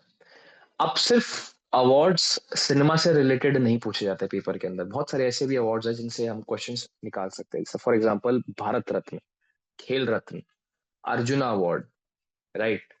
और तुम्हारा कौन सा हो गया, पद्मश्री अवार्ड हो गया, Padma Bhushan, Padma Vibhushan, Jnanpith, Fukuoka prize, Sangeet Natak Academy, Nobel prize, Guinness world book of records. तो ऐसे जितने भी रैंडम अवार्ड्स हैं जो may be related to any discipline of art या फिर सोशल वर्क के लिए यूज होते हैं, वहां से भी एक आधा क्वेश्चन कभी ना कभी टपक जाता है। तो ये भी हमारे लिए एक इंपॉर्टेंट सेक्शन है।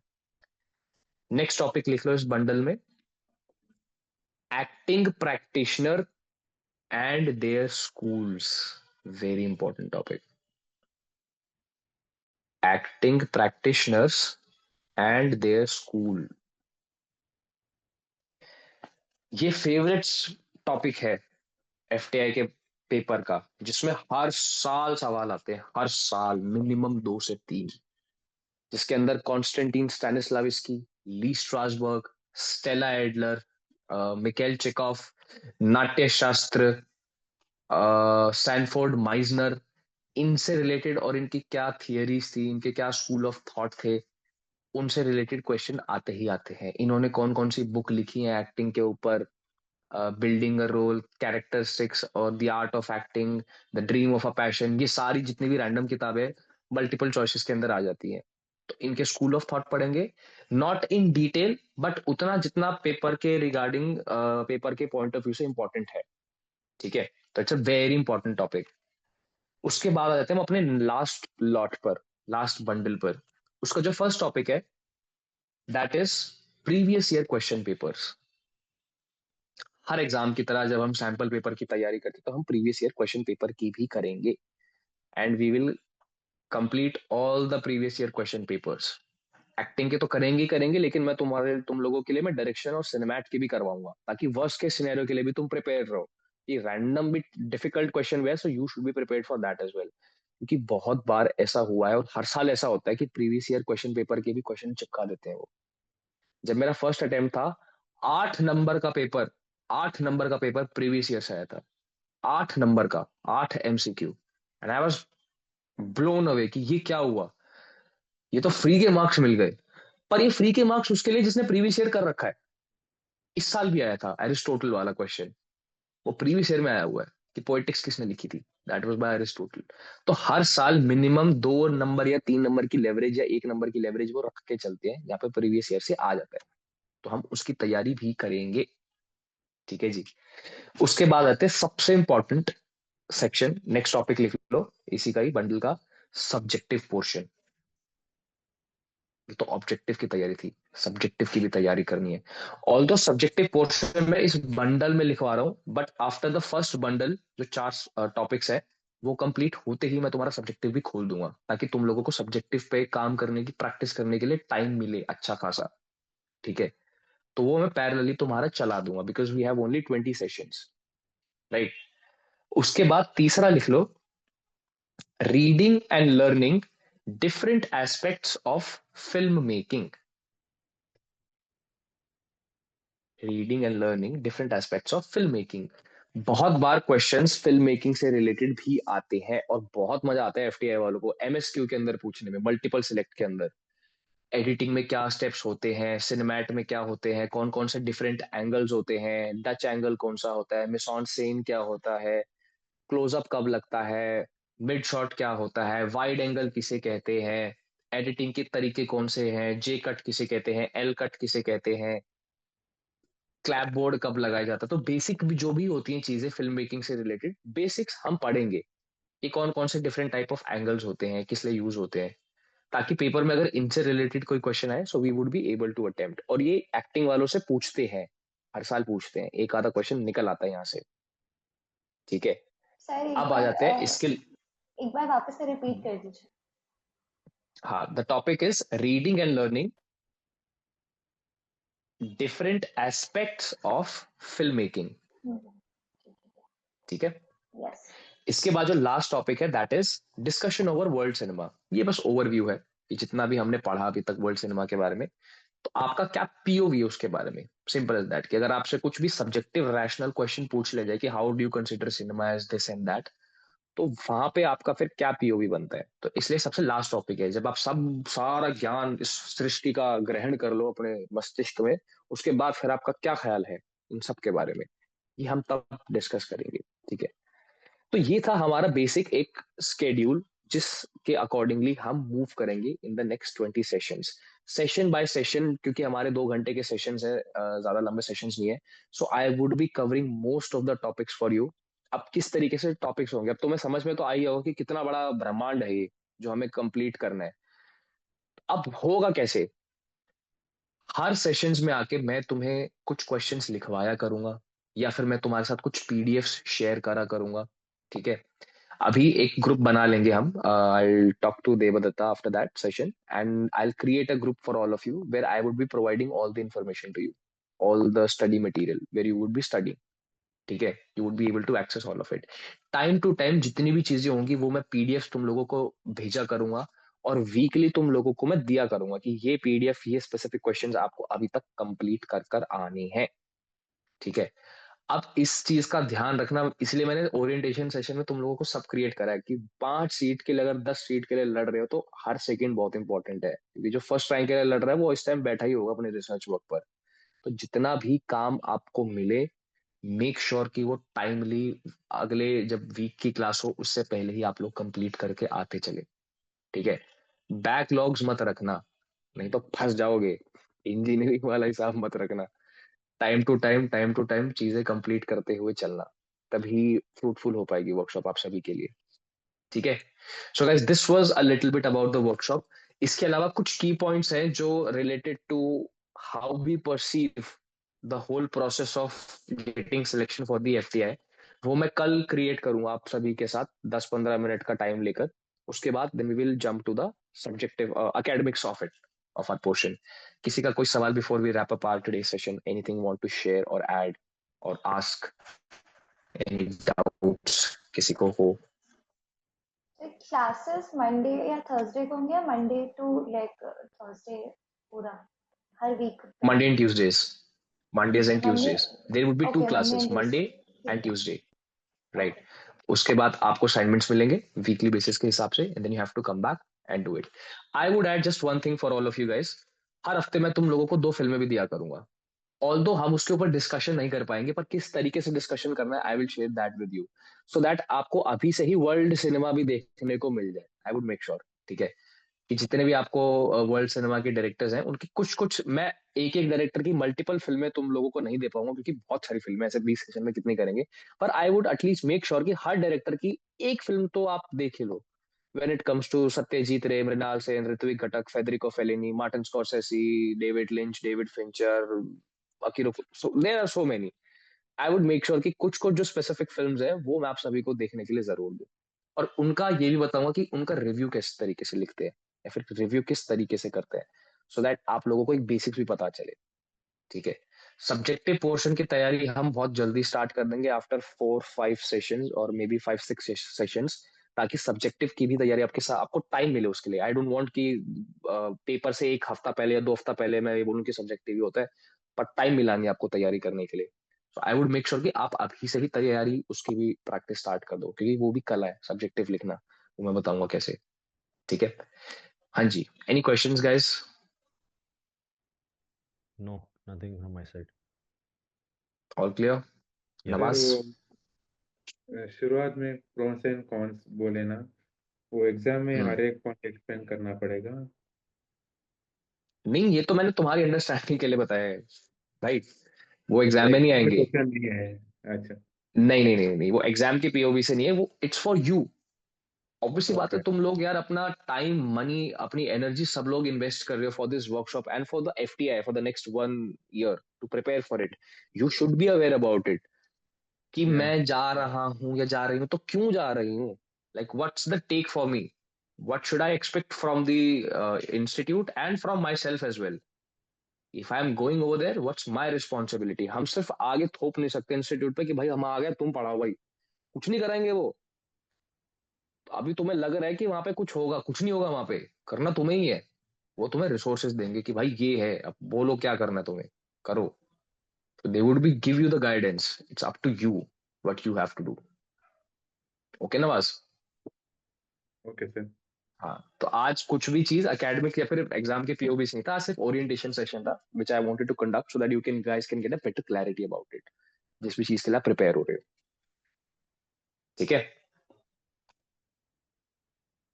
चलो गाइस, तो फिर आज का सेशन हम रैप अप करते हैं। I will see you tomorrow at 7 o'clock सभी लोग। Sure. और Sure. सभी लोग अपने रजिस्टर के साथ और पेन के साथ जरूर आना, क्योंकि बॉम्बार्डेड होने वाली कल क्वेश्चंस की। बहुत सारे क्वेश्चन हो जाएंगे, 200 क्वेश्चन के आसपास हो जाएंगे which have to complete Indian cinema के। श्योर श्योर ठीक है, सर। पर डरना मत, ऐसे घबरा मत जाना। ये भी हम धीरे धीरे सीखेंगे कि बहुत सारे लोगों को लगता है अरे इतनी सारी नॉलेज आएगी दिमाग में कैसे जाएगा ये। ट्रस्ट मी, मुझे कुछ भी याद नहीं करना पड़ा।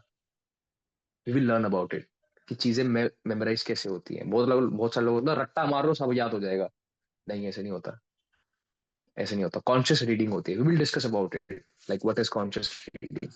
ठीक है, so we can wrap up our today's session. I'll see you all of you with full strength tomorrow and we will start our Sure. academics. Okay? Okay. Okay, guys. तब तक के लिए take care. Bye bye. Have a good day. Thank you. Bye. Bye, Thanks. guys. Thanks. Bye. Bye Bye sir. bye. Bye.